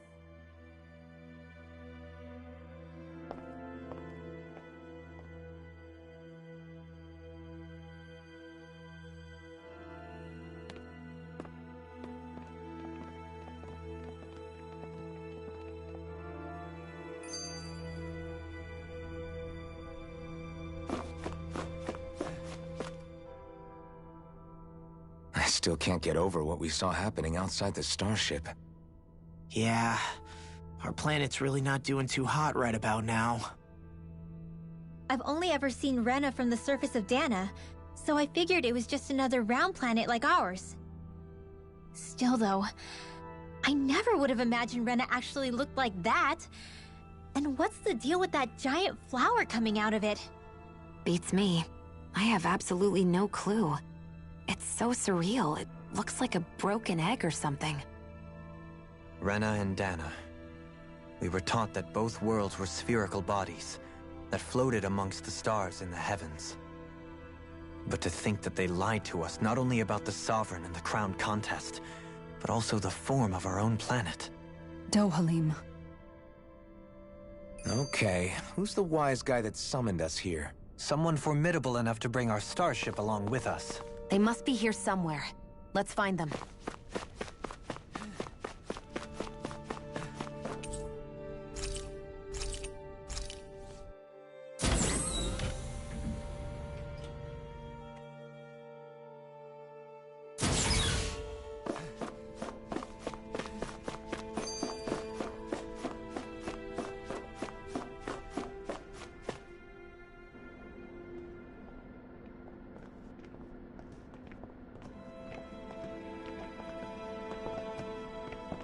This place looks a lot like that room we saw back in the Forbidden Zone. Huh? What's that?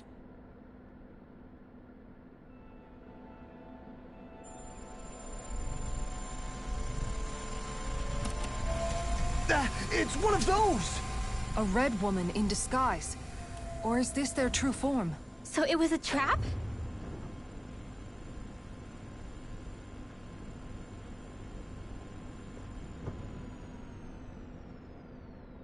It doesn't look like it can move.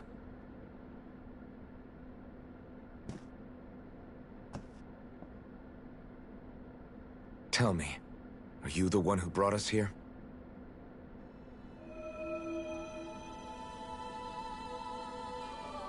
That is correct. It is unusual for me to have unexpected guests these days. It can talk. What are you? Hevrect 35. Hevrect 35. Is that your name? Correct. What is this place? No, wait, before that, just what exactly are you? Are you somehow associated with the Red Women? Before I answer, I have a question for you. How did you all arrive in this sector?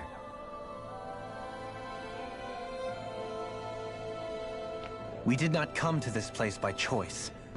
Our ship was brought here against our will, by a group of Red Women who can shift into the same form as you.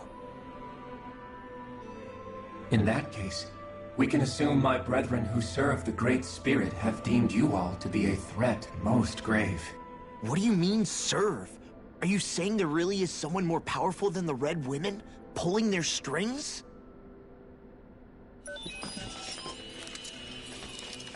What did you do to us?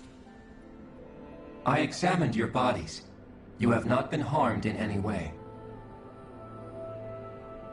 Identifiers detected. The Sovereign and Maiden are among you. However, you aren't under its control. I see why they viewed you as a danger now. Oh goody, more riddles. Do you think we can trust this thing? Like it or not, it may be our best chance at a ticket out of here. Let's at least hear it out.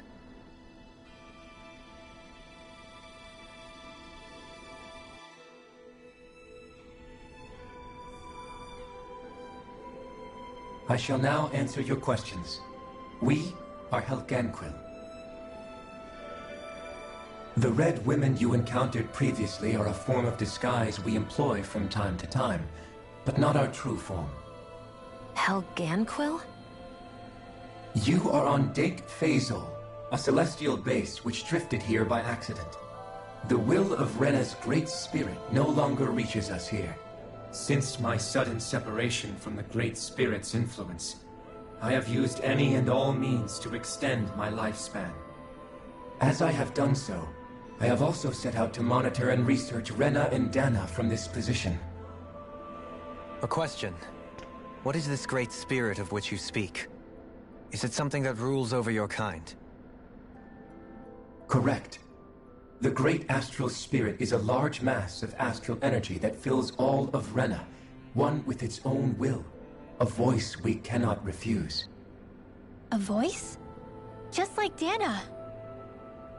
The voice of the Great Spirit speaks to our hearts directly, and we have served it, without question, throughout the ages. Does that mean it was controlling your minds? Wait a second. Could this Great Spirit be the true Sovereign of Rena? The true ruler of Rena. It could be the same thing that's controlling Volron. Wait, back up. You're telling us this Great Spirit of yours is the one that ordered you things to harvest the astral energy from Dana? I'm not sure I believe that. Why not?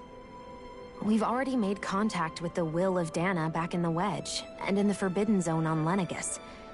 If Dana has a will of its own, I don't see why Rena wouldn't. Maybe not, but think about what you're saying. If Dana has a will like Rena, then that would mean that we've been controlled by the voice of Dana this whole time, just like these things. Dana's will hasn't been forcing us to do anything. Yeah, but... Let's assume that what Hevrect 35 claims is true, and that we are indeed cut off from both planets. Even if we had previously been under the control of Dana's will, we would have noticed now that we are disconnected. Your fear is not based in logic. The voice of Dana is much smaller and quieter compared to that of Rena's Great Spirit. Rena's astral energy is amassed at its center, whereas Dana's is shared among all its constituents. So thinly is that energy spread that it cannot coalesce and formulate a will. Our findings here indicate as much. Which explains why we felt its will where we did. The Wedge and Lenegus are where so much of that energy had been accumulated. The Great Spirit's desire is to consume all astral energy. And the pursuit of that desire is why you see Rena in its current state. As a result, it has turned its attention toward Dana. Is that why the crown contest is necessary? So that the Great Spirit can feed off of Dana? Indeed. And it was to that end that we Helganquil devised the crown contest. Had the initial spirit channeling from 300 years ago succeeded, all of Dana's astral energy would have been seized. But the ceremony failed. Lenegis was severely damaged, and you lost both the Sovereign and the Renasalma. Correct. A change in plan was required to ensure the spirit channeling's success. However, recreating the Renis Alma required a vast amount of energy. That is why we turned to Dana. So that was the real purpose behind the crown contest. An efficient means to harvest the necessary energy from Dana. This is all happening because of me. Nevertheless, you still haven't answered one of Alphen's original questions. Just why have you brought us here to your base, Hevrecht 35? First, it was to confirm the identities of you, my unexpected visitors.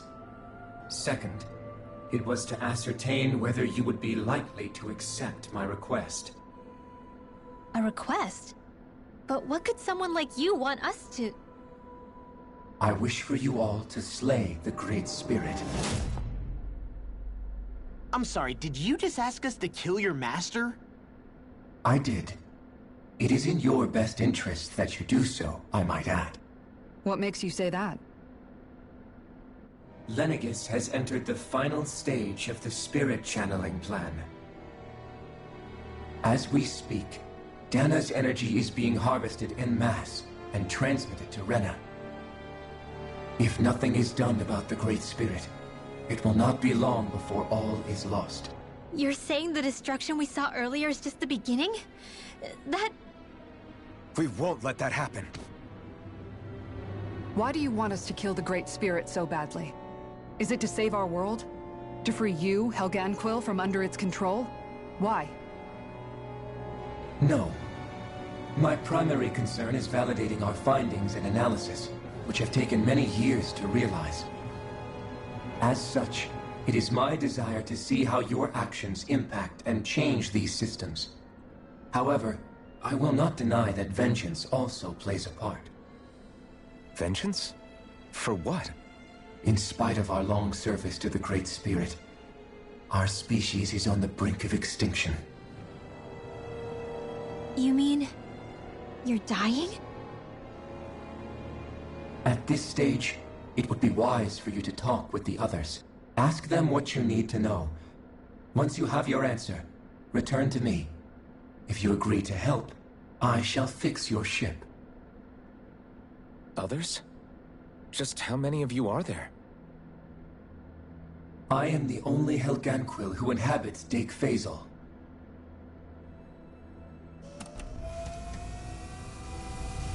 Hey! Hey!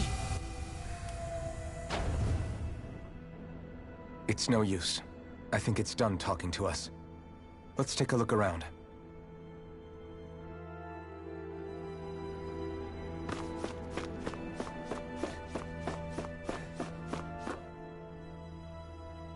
You can't seriously be buying anything that creature told us, right? I mean, it's practically blackmailing us into doing its dirty work. To be honest, the conversation went on for so long, I'm not sure I understood all of it. How about you, Dohalim?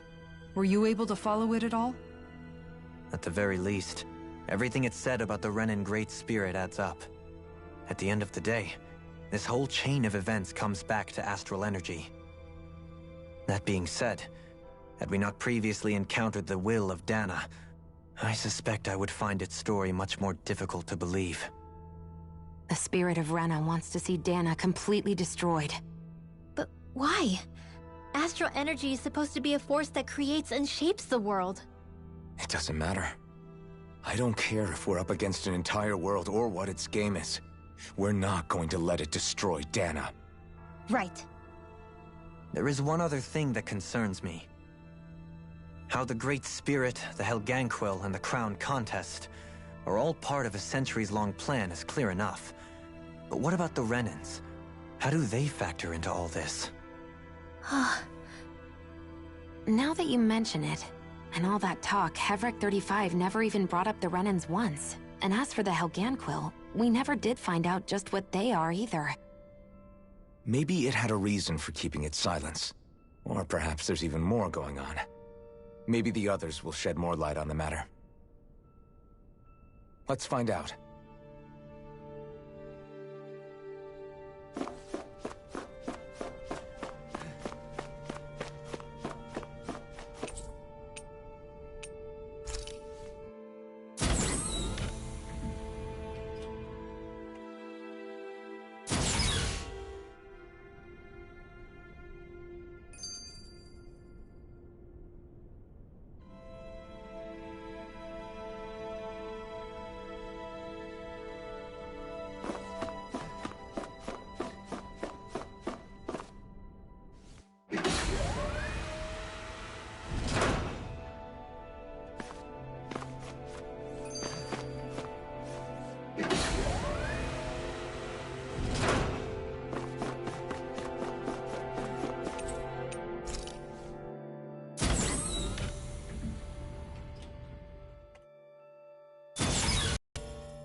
Who are they?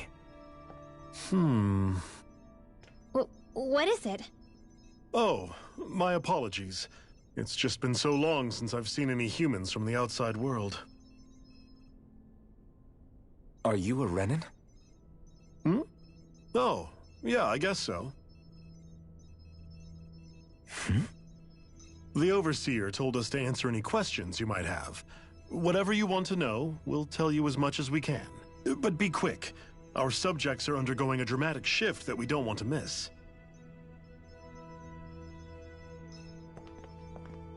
What a weird guy. He must have meant Hevric 35 when he mentioned that Overseer. And what was that about subjects? You don't think he meant Dana and Rena, do you? There isn't anyone else we can talk to. I guess we should ask around here.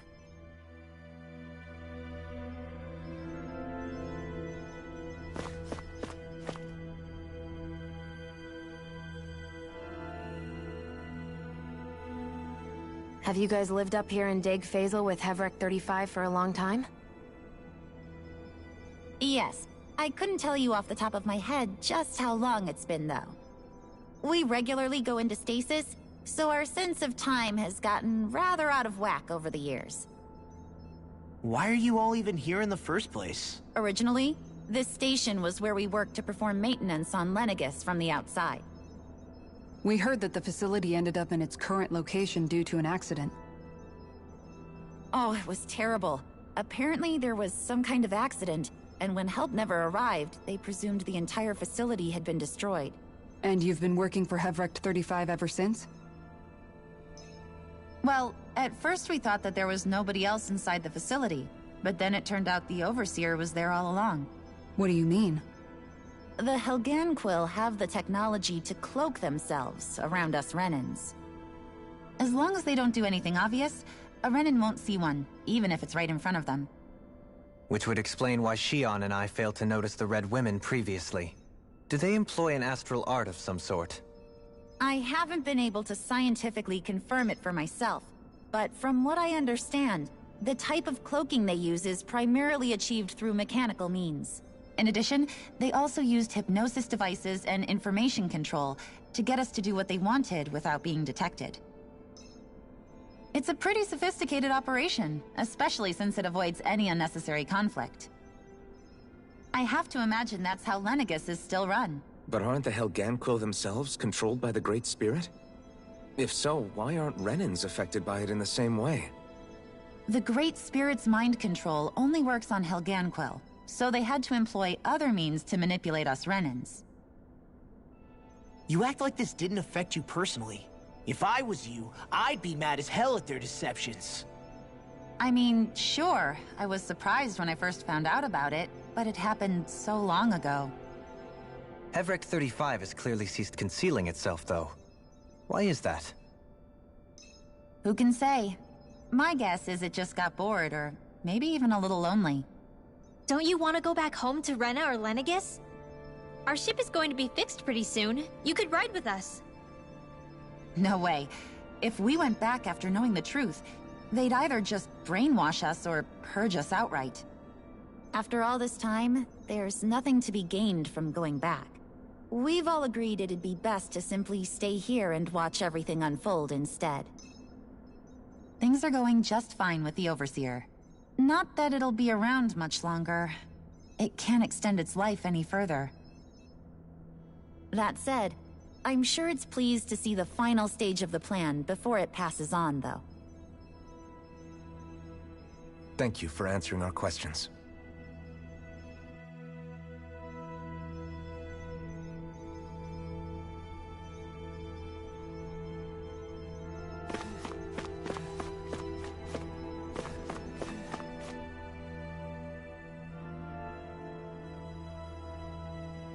Do you know anything about a spirit channeling plan?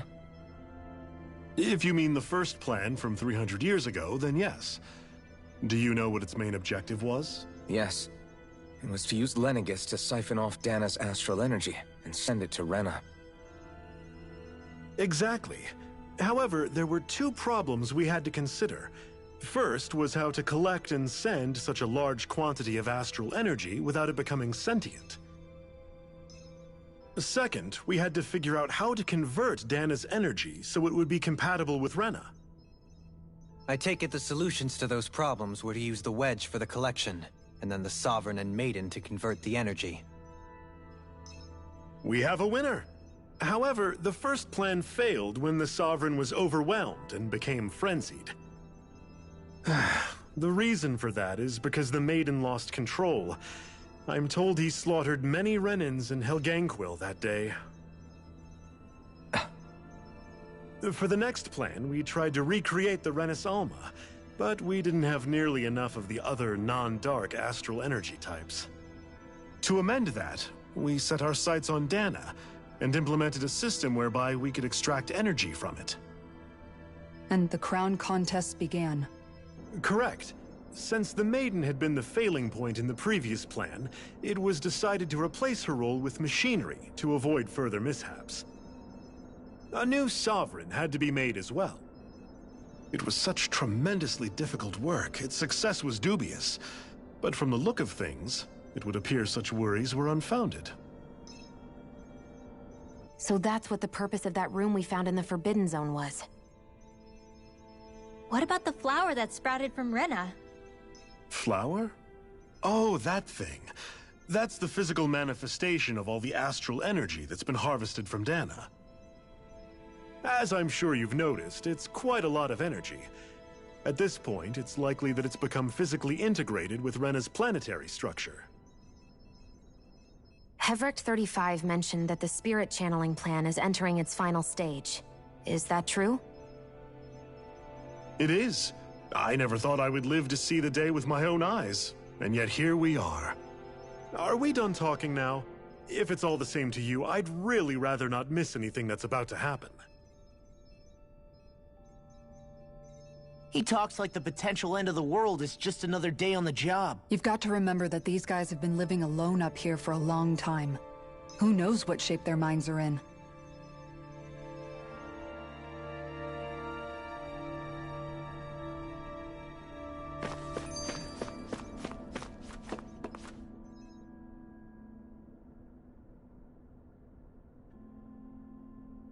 Can we talk to you for a few minutes?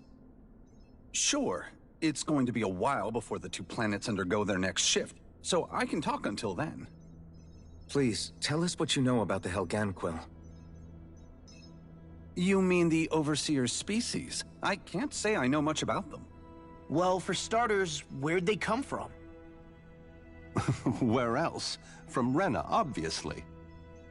From Rena? Wait, are you telling us those things live right alongside the Renans down there? Of course not. There's really no such thing as Renans in the first place. Excuse me? Oh, I thought the Overseer explained everything. Apparently not. Please, tell us more. Well, in a nutshell, the Renans were originally created from Danans by the Helganquil.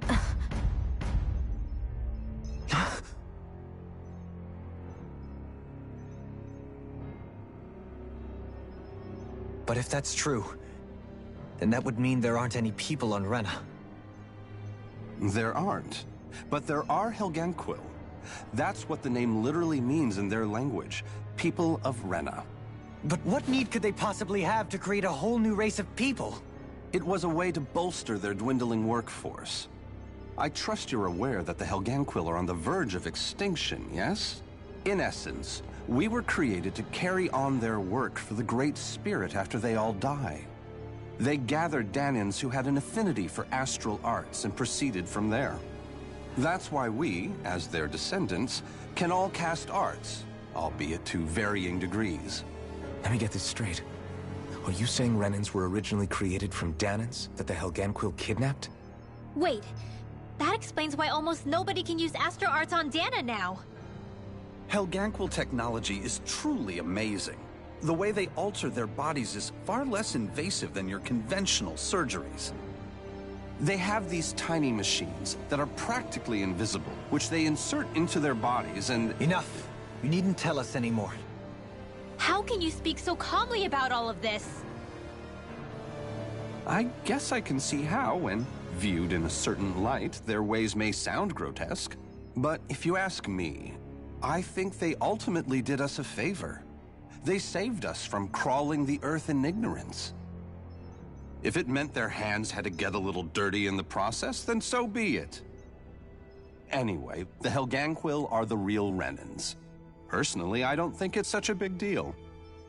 They're also mostly the ones behind what you see going on between the two planets.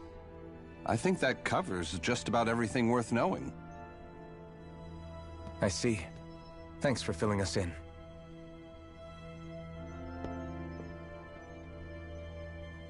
Does he really expect us to believe that Renans never truly existed? How absurd. Dohalim.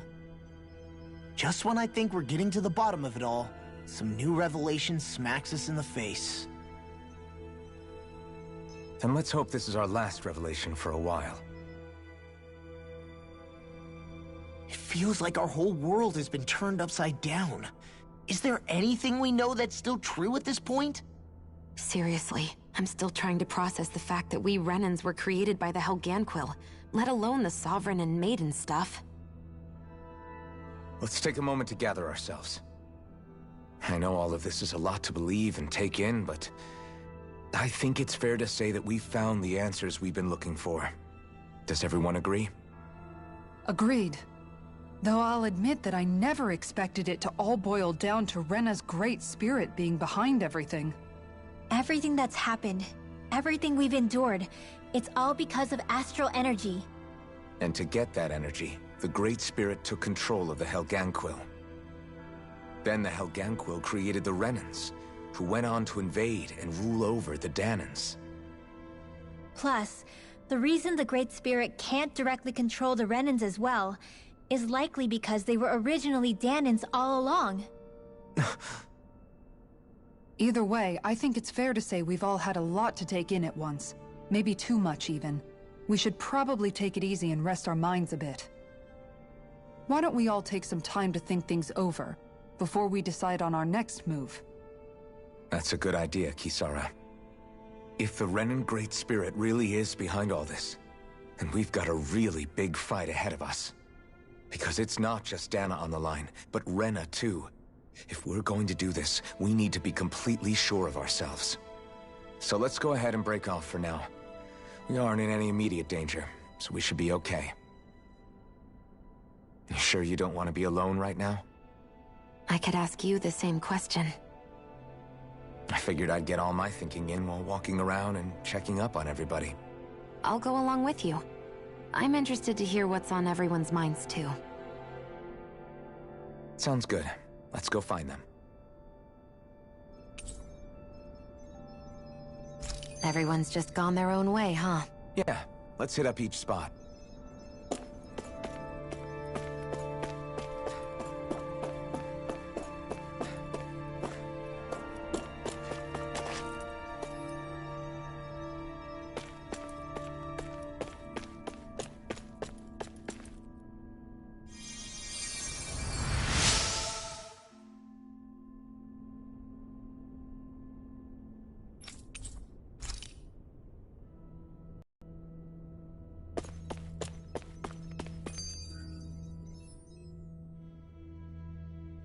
Oh, it's you two.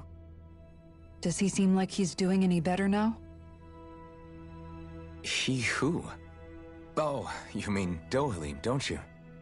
I know that we're all struggling to wrap our minds around it all, but he looked like he was taking it really hard earlier. What do you think about everything we've learned? About the Renans, and the Great Spirit, and all that? On some level, I'm not even really sure what to think, to be honest. I mean, the Great Spirit is like a huge natural disaster, but with a mind and will of its own.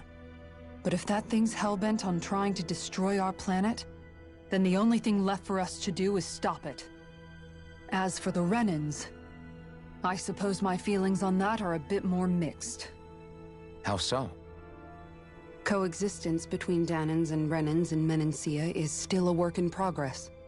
In my case, I think that's partly because deep down, I was still on guard around Renans. So, to be told that they're like us, that they're actually just like us is, well, I guess it's a little deflating, to be honest. You kept a pretty level head. You mean about the Renans? At the end of the day, the Helganquil and the Great Spirit are the ones who are responsible. But at the same time, I realize that not every Danan is necessarily going to believe that either. I know you're already aware of this, but the list of grievances the Danans have against the Renans is long, and understandably so. And if people then find out that they're all actually one and the same, yeah, I don't think they're going to take to it too kindly. Even just among the Danans, I'm sure there'll be some who emerge with power and some who won't. I think if we can find a way to get rid of that imbalance, then we'll be in a truly good place. Well, first we can try to figure out what to do about the existing conflicts we have. Yeah. It'd be nice if one day people could learn to get past their hatred like Rinwell did. It's no small task. We can't pretend like the past didn't happen and ask people to forget their very real pain and suffering. Right. Everybody has their reasons for feeling the way that they do. But if we just keep yelling at each other about it, we'll never move on. In a worst-case scenario, it might lead to even more people getting killed. And we all have to figure out how to meet halfway. Not just that, but to also embrace each other's pain, in a sense. That's an interesting way of putting it. It's true. Everybody has their own scars, their own trauma. The first step to healing those wounds is to put aside that hatred. It won't be achieved through reasoning. But I think it's a good first step, if nothing else. And now, I think I see a way to move forward. But to do that, first we need to make sure our planet isn't going to get wiped out.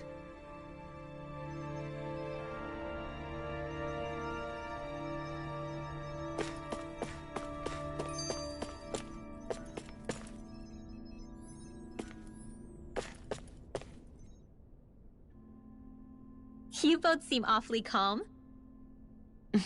Only because after everything we've seen, we don't have the energy to keep being shocked. How are you holding up, Rinwell? That whole talk about the Renans looked like it shook you up a bit. Yeah. I get this sinking feeling whenever I remember how Danan mages like my family were persecuted and died out. And now, I finally know why that is. But I was thinking, if Renans end up living together with Danans again, then mages won't be such an unusual thing to see on Dana anymore, right? I know it's not as simple as all that, but Danans probably won't be so quick to let their guards down, and there might be Renans who still act superior because of their arts. It wouldn't surprise me. 300 years of bad blood and prejudice isn't going to be an easy thing to overcome. Yeah. I know firsthand just how much hatred can take hold in your heart once you let it in. But even so, I was still able to change. And if I can change, so can anyone else. So I was thinking maybe, I don't know, I could use my position as both a Danan and a mage to help bring both sides together. Rinwell. That great spirit worries me too, though. Dana's will feels so warm and inviting. So why is Rena's will trying to destroy our entire planet? Now that you mention it, Everett 35 and the other scientists here never really brought that up. Maybe they don't know either. Maybe. But regardless, at the end of the day, Dan is still our home. There's no way we can let it be destroyed. We won't. We'll keep it safe no matter what.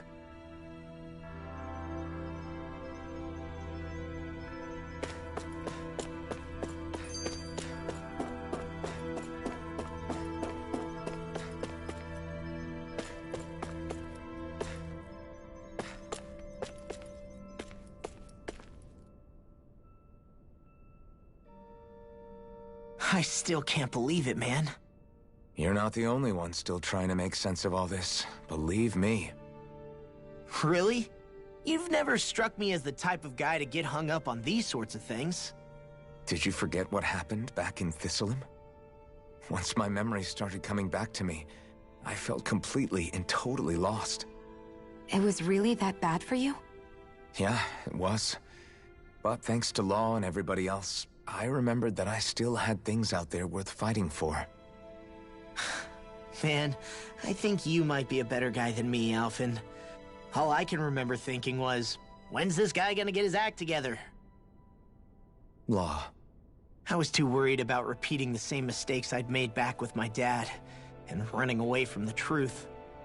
That was no way to live, and I've tried to stay strong, my way. But all this talk about other races and the world ending, if I can be honest with you guys, it's just all too much for me to handle right now. I know this is going to sound strange coming from me, but maybe the key is not to worry too much about the big stuff right now. Oh? I used to worry all the time about my thorns, for obvious reasons, but I never really opened up to anyone about them. And when I realized my visions pointed to a threat that was bigger than me, I didn't know what I should do, or who to tell. But that's when I finally got it. You guys were all there for me, to teach me what's really important. I just had to open up and listen. In other words, if you let the big picture stuff get you all muddled up inside, you'll begin to lose sight of what you really care about. Yeah, I think you're right. The thing that's most important, what I really care about.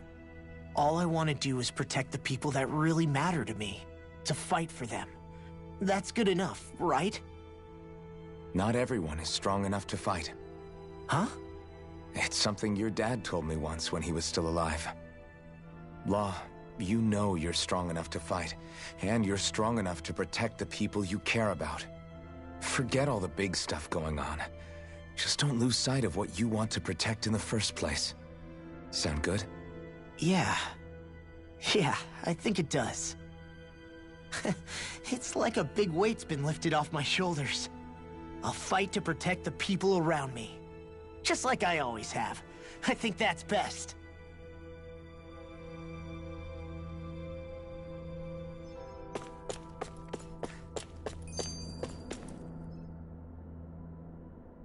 I apologize for making you witness that. You mean hearing the origins of the Renans? Indeed. It's shocking to have so many things I thought to be indelible fade away in mere seconds. Even I'm still not sure everything we've heard here is actually true. Let's not delude ourselves. If what we've heard is a lie, it's a rather elaborate one. I can only imagine that you must have been constantly feeling like this, ever since your memory returned, Alphen. And you as well, Shion. About your thorns, and being a maiden. That's just part of being alive, don't you think? Well, to say the least. But enough about me. I'm not concerned for myself. What concerns me is all of the other Renans out there. When you say the other Renans, you mean the ones that are living on Lenegis or Dana, right? Correct. Even if we stop the Great Spirit from annihilating Dana, our problems will still remain. Putting aside the untold state that Rena may be in, if we do not truly belong there, we will have to think long and hard about where it is that we wish to return to. So, I guess your only real choices at this point are to either stay on Lenegis, or come down to Dana, huh? And right now, Lenegis might not even be a safe option. And at the same time, Danans are hardly likely to embrace Renans with open arms. If the issue is forced, things could turn dire. There is, after all, 3 centuries worth of hatred to overcome between us. And the victims of our rule have absolutely every right to feel animosity towards us Renans. Our own circumstances as the aggressors are irrelevant. I didn't expect the former Lord of Menancia to be so down about people reconciling. Menancia's fate was a stroke of good luck. There had been backlash over how it had been ruled, and I was blessed to have sympathizers among my ranks. Still, even now, there remain ardent dissidents. But things can still change if you have the right people to help lead the way. Isn't that what you hope to achieve on Lenegis, after this is all over? Indeed. I have fully accepted the burden of that responsibility. In that regard, I remain determined. On that note, I have something of a favor to ask of you, Alphen. Oh? What is it? I wish for you to serve as a mediator so that the Renans can live on Dana peaceably. As the one and only Blazing Sword, I suspect the Danans may listen to what you have to say when problems arise. And I take it that you'll be the one to represent the Renans? Yes. I realize that I'm asking quite a lot of you. However, the fact of the matter is that it will take time for Renans to re-enter Danan society without any bloodshed. That is why... You're the same as ever, Dohalim. Is it too much? No, relax. You get so tense and formal when you're asking for a favor. Listen, there's no need for that. We're friends. You're too kind. I can see you were raised well. That's some high praise, Alphen. Then I'll ask once again, this time just as friends. Alphen, will you help me? You don't even need to ask. Of course I will. Thank you, my friend. Well, it sounds like everyone's learning from their past and using it to create a better future for everyone. What about you, Shion? How do you feel about the origin of the Renans? To be honest, I'm not really all that shocked, actually. I mean, I might be a Renan in the literal sense, but I've never really felt like one of them. Right now, it's kind of a mystery. How do you mean? Because for a really, really long time, all I ever thought about was how I was going to die. Not if or when, but how. I thought I'd die alone. That fate had me in its steely grip. I would have never imagined that I'd be traveling with someone like you, fighting to save Rena and Dana. I mean, how could I have? It's been going on for 300 years. All this tragedy and destruction. When you consider the Helganquil's part in all this, it's been even longer than that. It was Naori's hope that somehow, someone in the future would be able to stop it, before it was too late. How it fell on us, of all people, to heed that call, is a mystery. I don't think Naori was hoping that we would just stop the world from getting destroyed. She considered me, a Danan, as a real person. And she very much cherished her own people, too. I don't think she wanted the world to be saved, just so they could go back to hurting each other. Oh, maybe this is what she meant. Huh? When we were talking to Kisara earlier, about all that stuff like everyone's needing to meet halfway and embrace each other's pain and suffering. She said that the first step down that path was for each of us to put aside our own hatred. That means forgiving other people. Even and especially before they forgive you. Forgiving. So it goes both ways, right? Is that what you're saying? Yeah. I don't just mean forgiving things that happened in the past either. Conflicts will keep happening. If we have any hope of moving on and building a better future, we have to all learn to forgive each other. You know, you're right. People can hurt one another, without even meaning to. I know that better than most, thanks to these thorns. It's not going to be easy getting past this pain. But if we can do it, I'm sure there'll come a time when we can all truly understand each other. I'm there with you, Shion. I too want to protect the world we live in, and all the people we care about. I think that's the very least I can do to repay Naori for everything that she did. Yeah. I want a future that she would feel proud to live in, and I'm going to fight for it. Whoa there, Savior Girl. We're here to save you too, you know. Yes, I know. Don't worry, I haven't forgotten. I want to live, and that's the honest truth.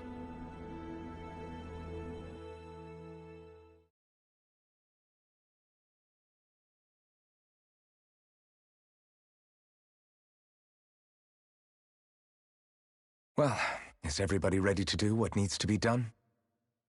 I am. There's a lot to think about, but at the end of the day, Dana's still in danger. I don't care who we're up against. We'll kick their ass. What are your thoughts, Alphen? I want to know what's on your mind, too. Like Law said, if we have to fight the Great Spirit on Rena, then so be it. It's trying to rob us of our entire world. And it's going to take not just our home, but all of existence along with it. That alone is enough to make it our enemy. But it's not only that. One way or another, I think beating the Great Spirit is going to be tied to us saving Shion. You're saying there's a chance? You're referring to the vision of destruction we all saw in Lenegis, I take it? Yeah. 3 centuries ago, the astral energy that appeared at the spirit channeling ceremony showed Naori that vision. And to hear Shion tell it, it's the same one that she sees from her own thorns as well. Indeed. Shion's thorns are comprised of dark astral energy, the one type which we know is native only to Rena. And if Rena's great spirit is what's behind Dana's pending destruction, then... Shion's thorns are the Great Spirit? It's not actually on Rena like we thought? We don't know anything for certain. At the very least, though, I think it's possible her thorns are a part of the Great Spirit. While the main body resides in Rena.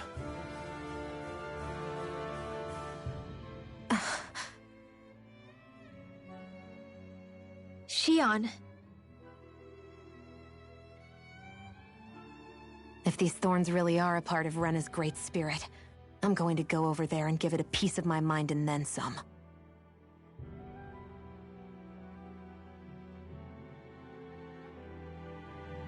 The question is, how do we confront it? Suffice it to say, that flower growing out of Rena is enormous, large enough to house the will of an entire planet. The Wedge and Lenegis were both hard enough for us to overcome in their own right. This is an altogether greater challenge for merely 6. And we only know about the Thorns' connection thanks to Naori.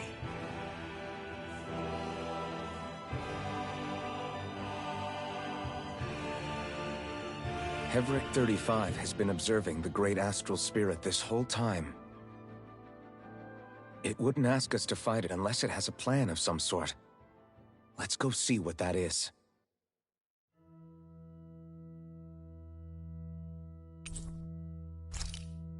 Our minds are made up. Let's go give Hevric 35 our answer.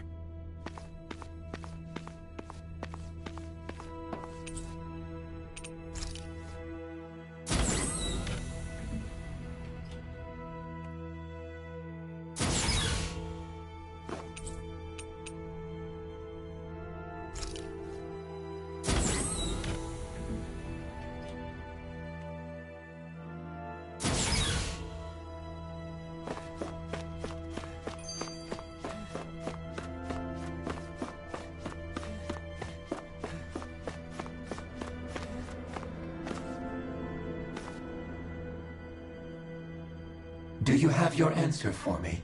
We want to ask something first. You're asking us to fight an entire planet. How exactly do you expect us to do that? You must have something up your sleeve, or else you wouldn't put us up to it. The great astral spirit is an immense being, but its actual will does not run throughout its entire body. Rather, its will is derived from the core, which supports the rest of the body, and is where its strength is most densely concentrated. Therefore, if you destroy the core, the Great Spirit shall become unable to maintain sentience, and return to being ordinary astral energy. And how are we supposed to destroy that core? By using the Rhenus Alma.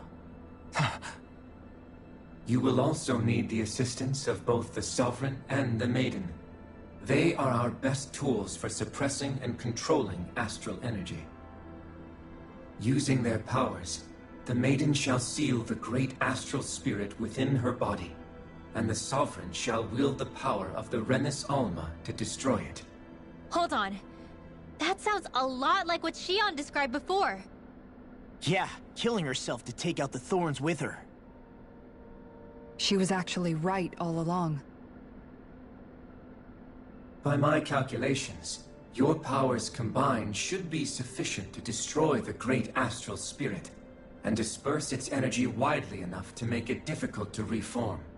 What will happen to the Maiden once we manage to beat the great astral spirit? Any matter contained within the field of destruction shall be erased. So it really will kill me. This method is the most simple one available to destroy the Great Spirit, and is therefore our most reliable option. What are our other options? There is little reason to consider alternative courses of action when the most optimal among them is so clear. You don't get it. I promised Shion that she wouldn't die, that we'd save the world without needing to sacrifice her. We didn't fight this whole time just to give up on her at the very end. If there's any other way to take out the Great Spirit, I want to hear it. This plan shall lead to the fewest losses in preserving your world. Abandoning it is irrational. That's... It is vital that you proceed with this plan. A part of Rena's great astral spirit already resides within her. 300 years ago, the Great Spirit descended upon Lenegis in an attempt to assume direct control of the spirit channeling ceremony. We have reason to believe the Great Spirit left part of itself behind, and that it now resides in the Maiden. Which would make Alphen's earlier hypothesis correct. That part inside the Maiden belongs to the core, and can be used by the great astral spirit to revive itself. So long as it remains, it will be all but impossible to fully eradicate the Great Spirit. That is why it is necessary for it to be vanquished only once it is whole. Without the Maiden's direct control over the Great Spirit, attacking it is futile, and will only serve to strengthen it. No. Wait. Naori said that the Rhenus Alma can suppress the self-realization of astral energy, and that the thorns could be neutralized by placing them in it. If so, can't the same also be done to the Great Spirit, seeing as the thorns are simply part of it? Well, can it? It is true that the Rhenus Alma is capable of what you suggest, and could contain the great astral spirit. Yes! However, doing so requires fine control on the level of the spirit channeling ceremony, considering that the Rhenus Alma was previously lost when that ceremony failed. I cannot allow it. Its uncertainty is simply too great. What does that mean for us if you won't allow it? Your starship will not be restored, and you will all be unable to leave here. Why you? Fine then. I'd rather stay here and rot than do it your way. Alphen? Whatever we do, if we mess up, Dana's screwed. The Great Spirit will destroy it. If you're fine letting that happen, and we have nothing to gain either way, then I'd rather do nothing. We want to stop Dana from getting destroyed. We want to save it. But not if it means having to sacrifice one of us in the process. If all you're gonna do is sit back and watch us where it's safe, then quit ordering us around and shut up! Alphen. What you say is irrational. Be that as it may, I shall accede to your demand. You'll agree? I am an observer. The Sovereign, Maiden, and Rena's Alma are my species' greatest achievement. I wish to see how well they work against the Great Spirit in light of our demise by its hands. But what are we supposed to do about the Renis Alma? One of your buddies ran off with it back on Lenegis. It is likely that the Renis Alma is with the Great Spirit, functioning as a catalyst for it to receive Dana's astral energy. So our only option to retrieve it is to head straight for the Great Spirit and take it back? According to my observations, the astral energy is most densely concentrated in the center of Rena, where the Great Spirit's core is located. So right in the middle of that giant flower, then. I have one more question. You've said that Rena's great astral spirit is already integrated with the planet. What will happen to Rena once it vanishes? Without the will of the Great Spirit, Rena is predicted to collapse. Even in such a scenario, the energy will disperse, and the Great Spirit will likely not reform. So you're saying that even if we manage to beat the Great Spirit without destroying it, we'll still be in danger? Likely, the collapse will occur in stages. It is recommended that you all escape before the final stage. Man, I wish that thing would tell it to us straight for once. Hevrek 35 and the others have gotten used to hypothesizing from afar is all.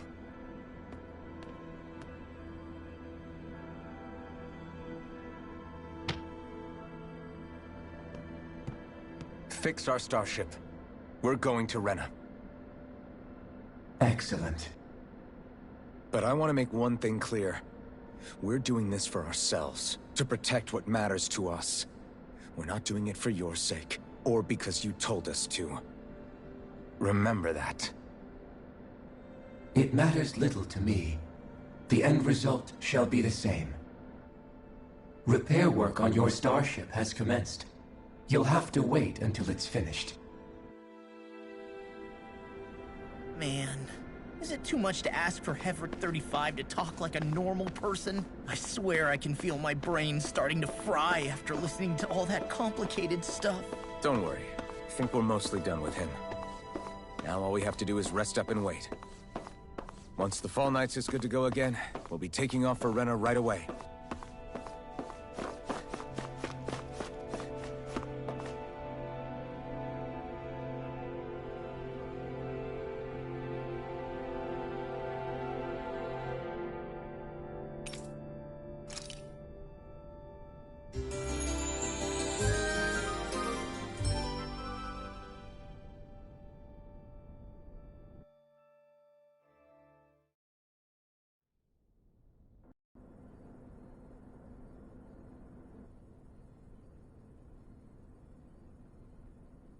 You still thinking about what the scientists told us? About where Renans really come from? I am, but not for myself. You're worried about the future of the Renan people. The fact that our people have been the same this whole time will only give the Danans further reason to resent us. But you still intend to confront this truth head-on, don't you? Well, I did declare that I would live my life for the living, and not the dead. Even as I dream of retirement, I shall remain dedicated to the cause. I'm sure you'll do great. Now that I think about it, I don't believe I've ever heard you criticize or reproach us Renans even once. I'm no saint. I have skeletons in my closet too. There was definitely a time when I hated Renans for who they were. I hated them just for being Renan. But you changed that, Dohalim. You gave me an opportunity to see them in a different light.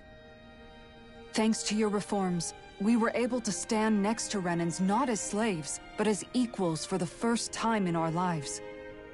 Of course, I'm sure there were some Renans who still hated us on the inside.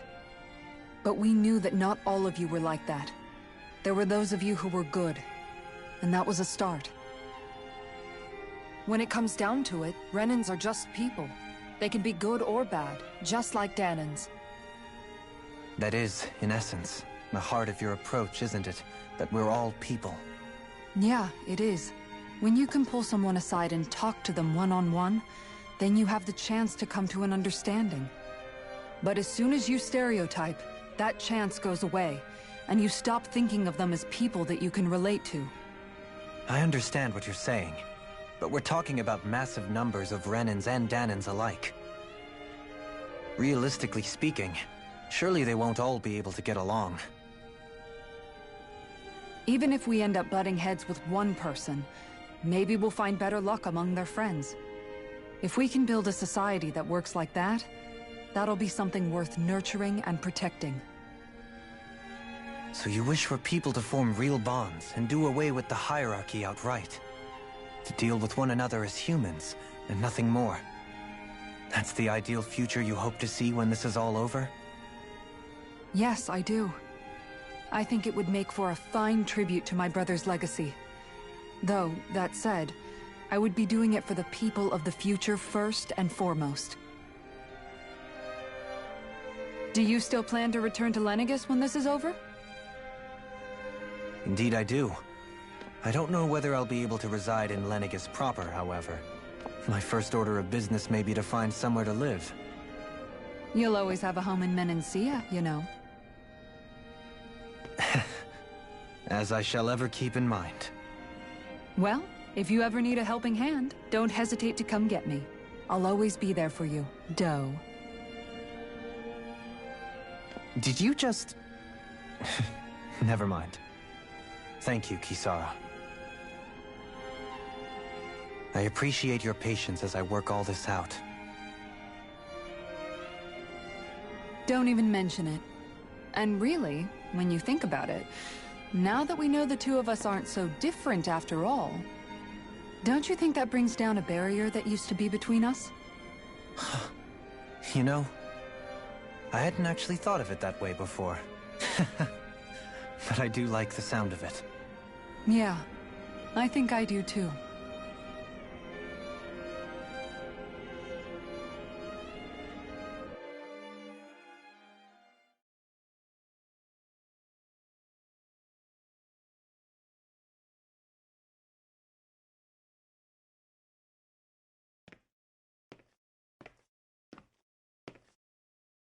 Hey, why'd you call me here?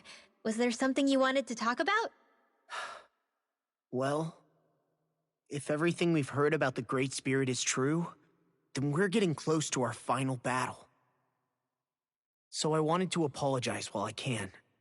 Apologize? For what? I was being real stupid before, about whether Dana's will had been controlling us and all that. I get why you're angry now. Anybody would be if something they trusted was being questioned. So, I'm sorry, Rinwell. Really. I should have kept my mouth shut. No, Law. Honestly, I think you might have been onto something. Of course you were worried. Who wouldn't be if they found out there might be some invisible force pulling our strings this whole time? But you really trust Dana's will, don't you? Is it because you can sense it a lot more than the rest of us? Because you can understand it? Yeah, I think that might be part of it. But I think I also want to believe it's good. Believe? Remember how I used to really resent coming from a family of mages? Yeah, of course. Because you were always on the run and had to live in hiding. When we rescued Zephyr and I finally decided to come along with you all, something changed inside me. It was the first time I felt like my powers had any meaning, even if that meaning was only helping you guys fight. Then, when I felt Dana's will, I was overwhelmed by how vast and warm it was. It made me want to believe my powers were made to connect with it. It made me believe I had a bigger purpose. So that's why you hope it doesn't turn out to be bad. You almost need it to be kind. Yeah. Well, alright. Then I promise I'll lay off bad-mouthing it. You will? There's no way for me to know for sure one way or the other, right? But you trust it, Rinwell, and that's enough for me. So I'll trust it because you do. Remember what I said about neither planet's great spirit reaching us here? Yeah? That's not quite true. I can feel just a little bit of Rena's inside you and everyone else. You... what? I sensed it when we first got here. It's a really small amount, so it doesn't feel like it has a will of its own. But I think that's how Dana's energy probably is too. So you're saying there's a little bit of Dana's will inside each of us? In a way, doesn't that mean we're all Dana's will? What? Well, like you said, unless Dana's energy comes together, it has no will. So if we all have a little bit of Dana's astral energy inside us... Yeah, maybe... Heverick 35 might know the answer. But, you know what? I don't need to ask it. My will is my own. I fight for who I want to fight for. That's who I am now. Who I've become.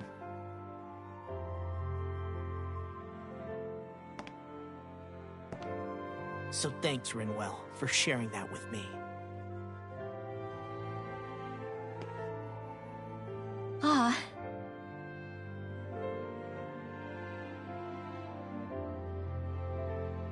To be honest, the only reason I was suspicious of Dana's will...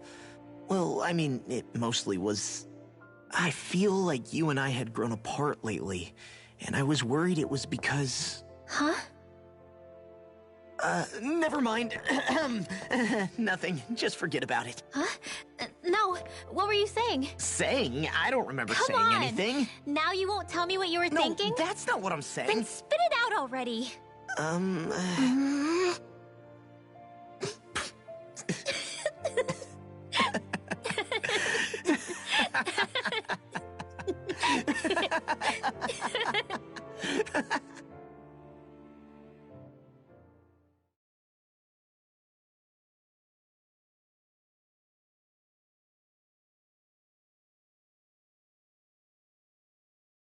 You sure you don't want to get some rest? I can't. I've got too much on my mind. Especially knowing how close our last battle is. How are you doing, Xion? Same as you, still trying to absorb everything.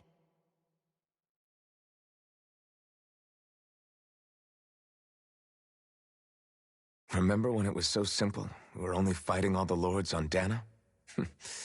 All of that feels like a lifetime ago, doesn't it? Ages and ages ago. Everything that's happened since we first met. So many fights, so much chaos, so many wonderful people. If I hadn't run into you that day, well, I wouldn't have met all of you. I never would have held the blazing sword or looked for something more. I wouldn't have my memories back. I'd still be a faceless slave, like as not long dead.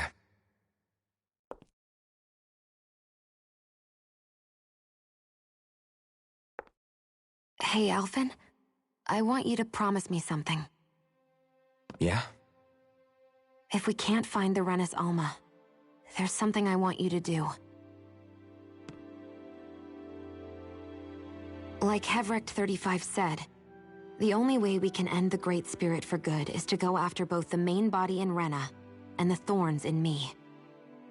I need you to promise me, Alphen, that if for some reason we can't get the Renis Alma back, you'll use the blazing sword to destroy the Great Spirit, and me along with it. Huh? It's true the blazing sword may not have the strength of the Renis Alma. But it's taken us this far. It's slain lords and beasts. At the very least, it has to be worth a try. You can't be serious. Have you forgotten everything Listen, that we... The Great Spirit isn't just our problem. It's a threat To our entire world. Renans and Danans alike. We don't know what's going to happen when we face it, but we need to be prepared for anything. We can't second-guess ourselves when the time comes. I promise you, I'm not planning on going anywhere. I'm prepared to fight with absolutely everything I've got. But if it comes down to it, I need you to be prepared too.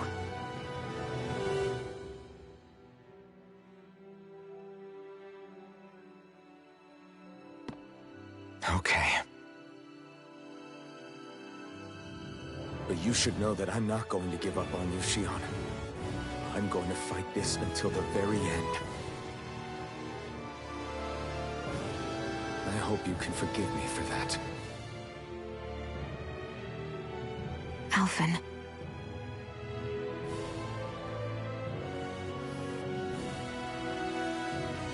Okay, I understand. And I'll forgive you. Thank you, Shion. So it's a promise then? Yeah, it's a promise.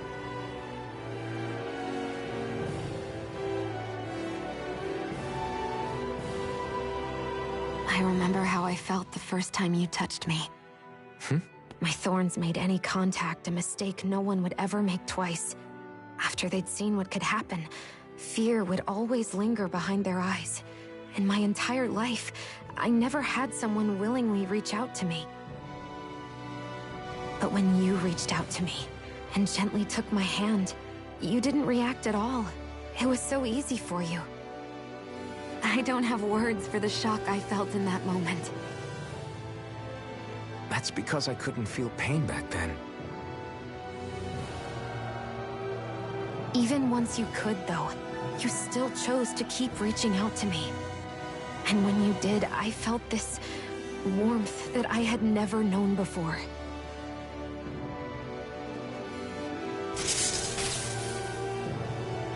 But still, I hate having to see you suffer through it every time you do. You won't have to worry about that for much longer. You think so? I do, because Shion, No. You can tell me once my thorns are gone.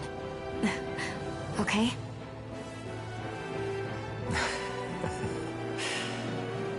Yeah.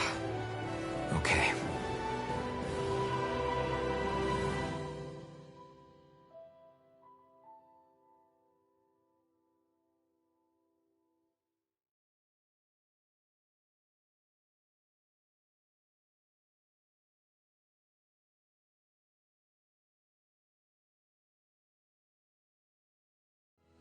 Everybody get enough rest? We ready for this? Yeah, we should probably get moving. Agreed. Can't stand around waiting all day. Our task is relatively straightforward. We need only descend down to Rena, defeat the Great Spirit, and restore stability to both worlds. We're fighting for a new future for both Dana and Rena. Right. We've come this far. We will save our worlds. That's a promise. Then let's go, everybody.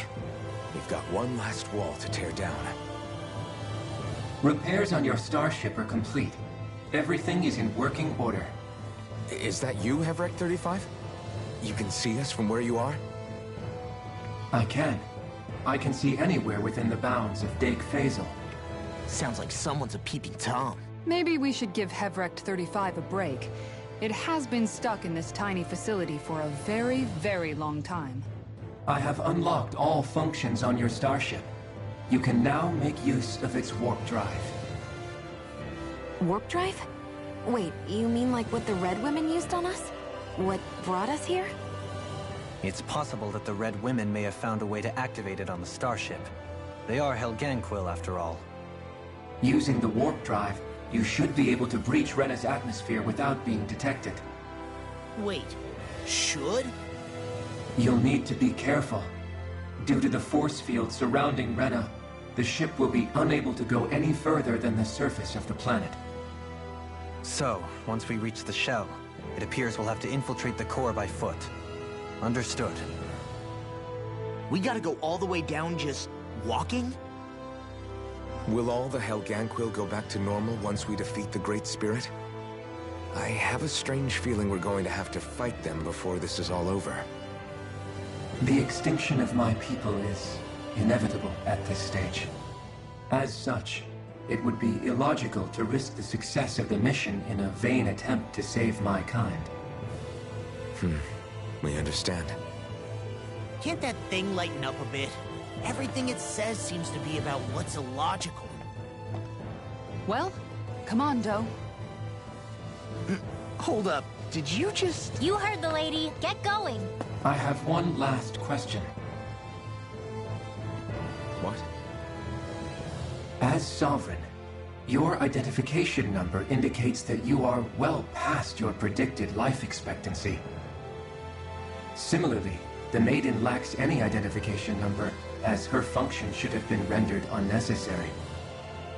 Despite this, the two of you continue to exist. Why?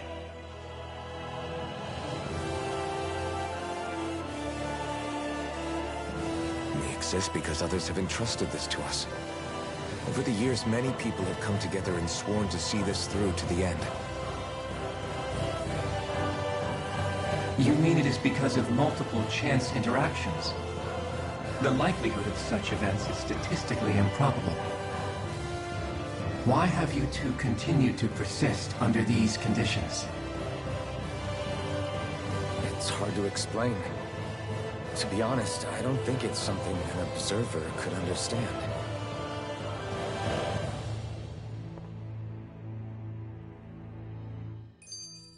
All right, time to get back on the Fall Knights.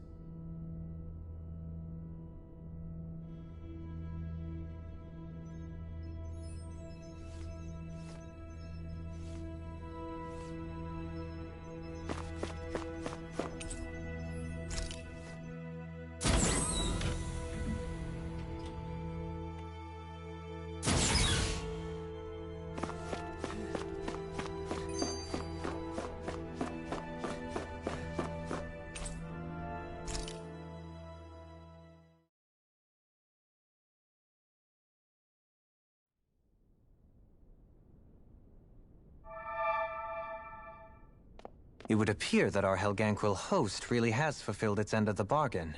You know what that means. Time to go to Rena. I guess this means we should give that warp drive a spin.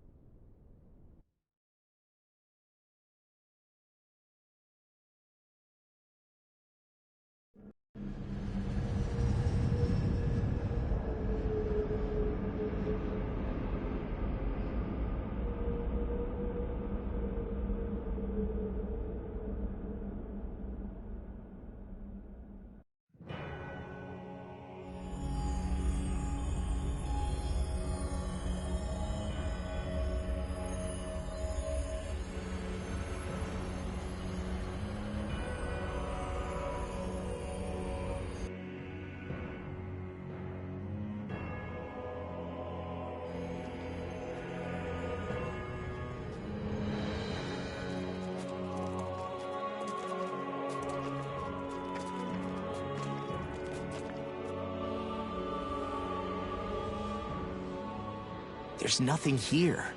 This weird ocean we're surrounded by just stretches out everywhere. Is this really where the Helganquil come from? I don't sense even a trace of astral energy. This world is dead. Then this must be the Hollowing. You mean to tell me this whole world, the entire ocean is that stuff? And it's covering everything. The entire planet. This is what the Great Spirit does. After it depleted this planet of every last speck of astral energy, it went after Dana. So arresting. This world of doom. Back in its day, Rena was probably just as vibrant as Dana is. But after being robbed of its astral energy for so long, those days are gone and past. This is all that will remain. So the Great Spirit took everything. It stole energy not just from living beings, but the land, the sea, everything. And it bound the Helganquil in servitude, until their whole world was nothing but this. And by the looks of it, that's how it remains to this day. A world of death and emptiness. With nothing left here to consume, the Great Spirit turned its sights on Dana, looking for another host. You're saying if we don't stop it, this is what Dana's going to look like? We can be sure that even these few remaining remnants of Renan life will not be spared in the end. If the oblivion and darkness both Shion and Naori saw comes to pass, nothing will survive. It looks like we can climb down from there. Let's take a look.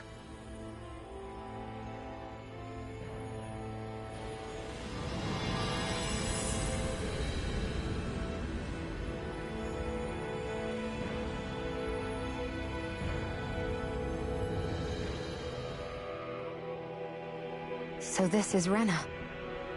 This is where everything began. Yet it's a dead world? I won't let Dana suffer the same fate. Ever.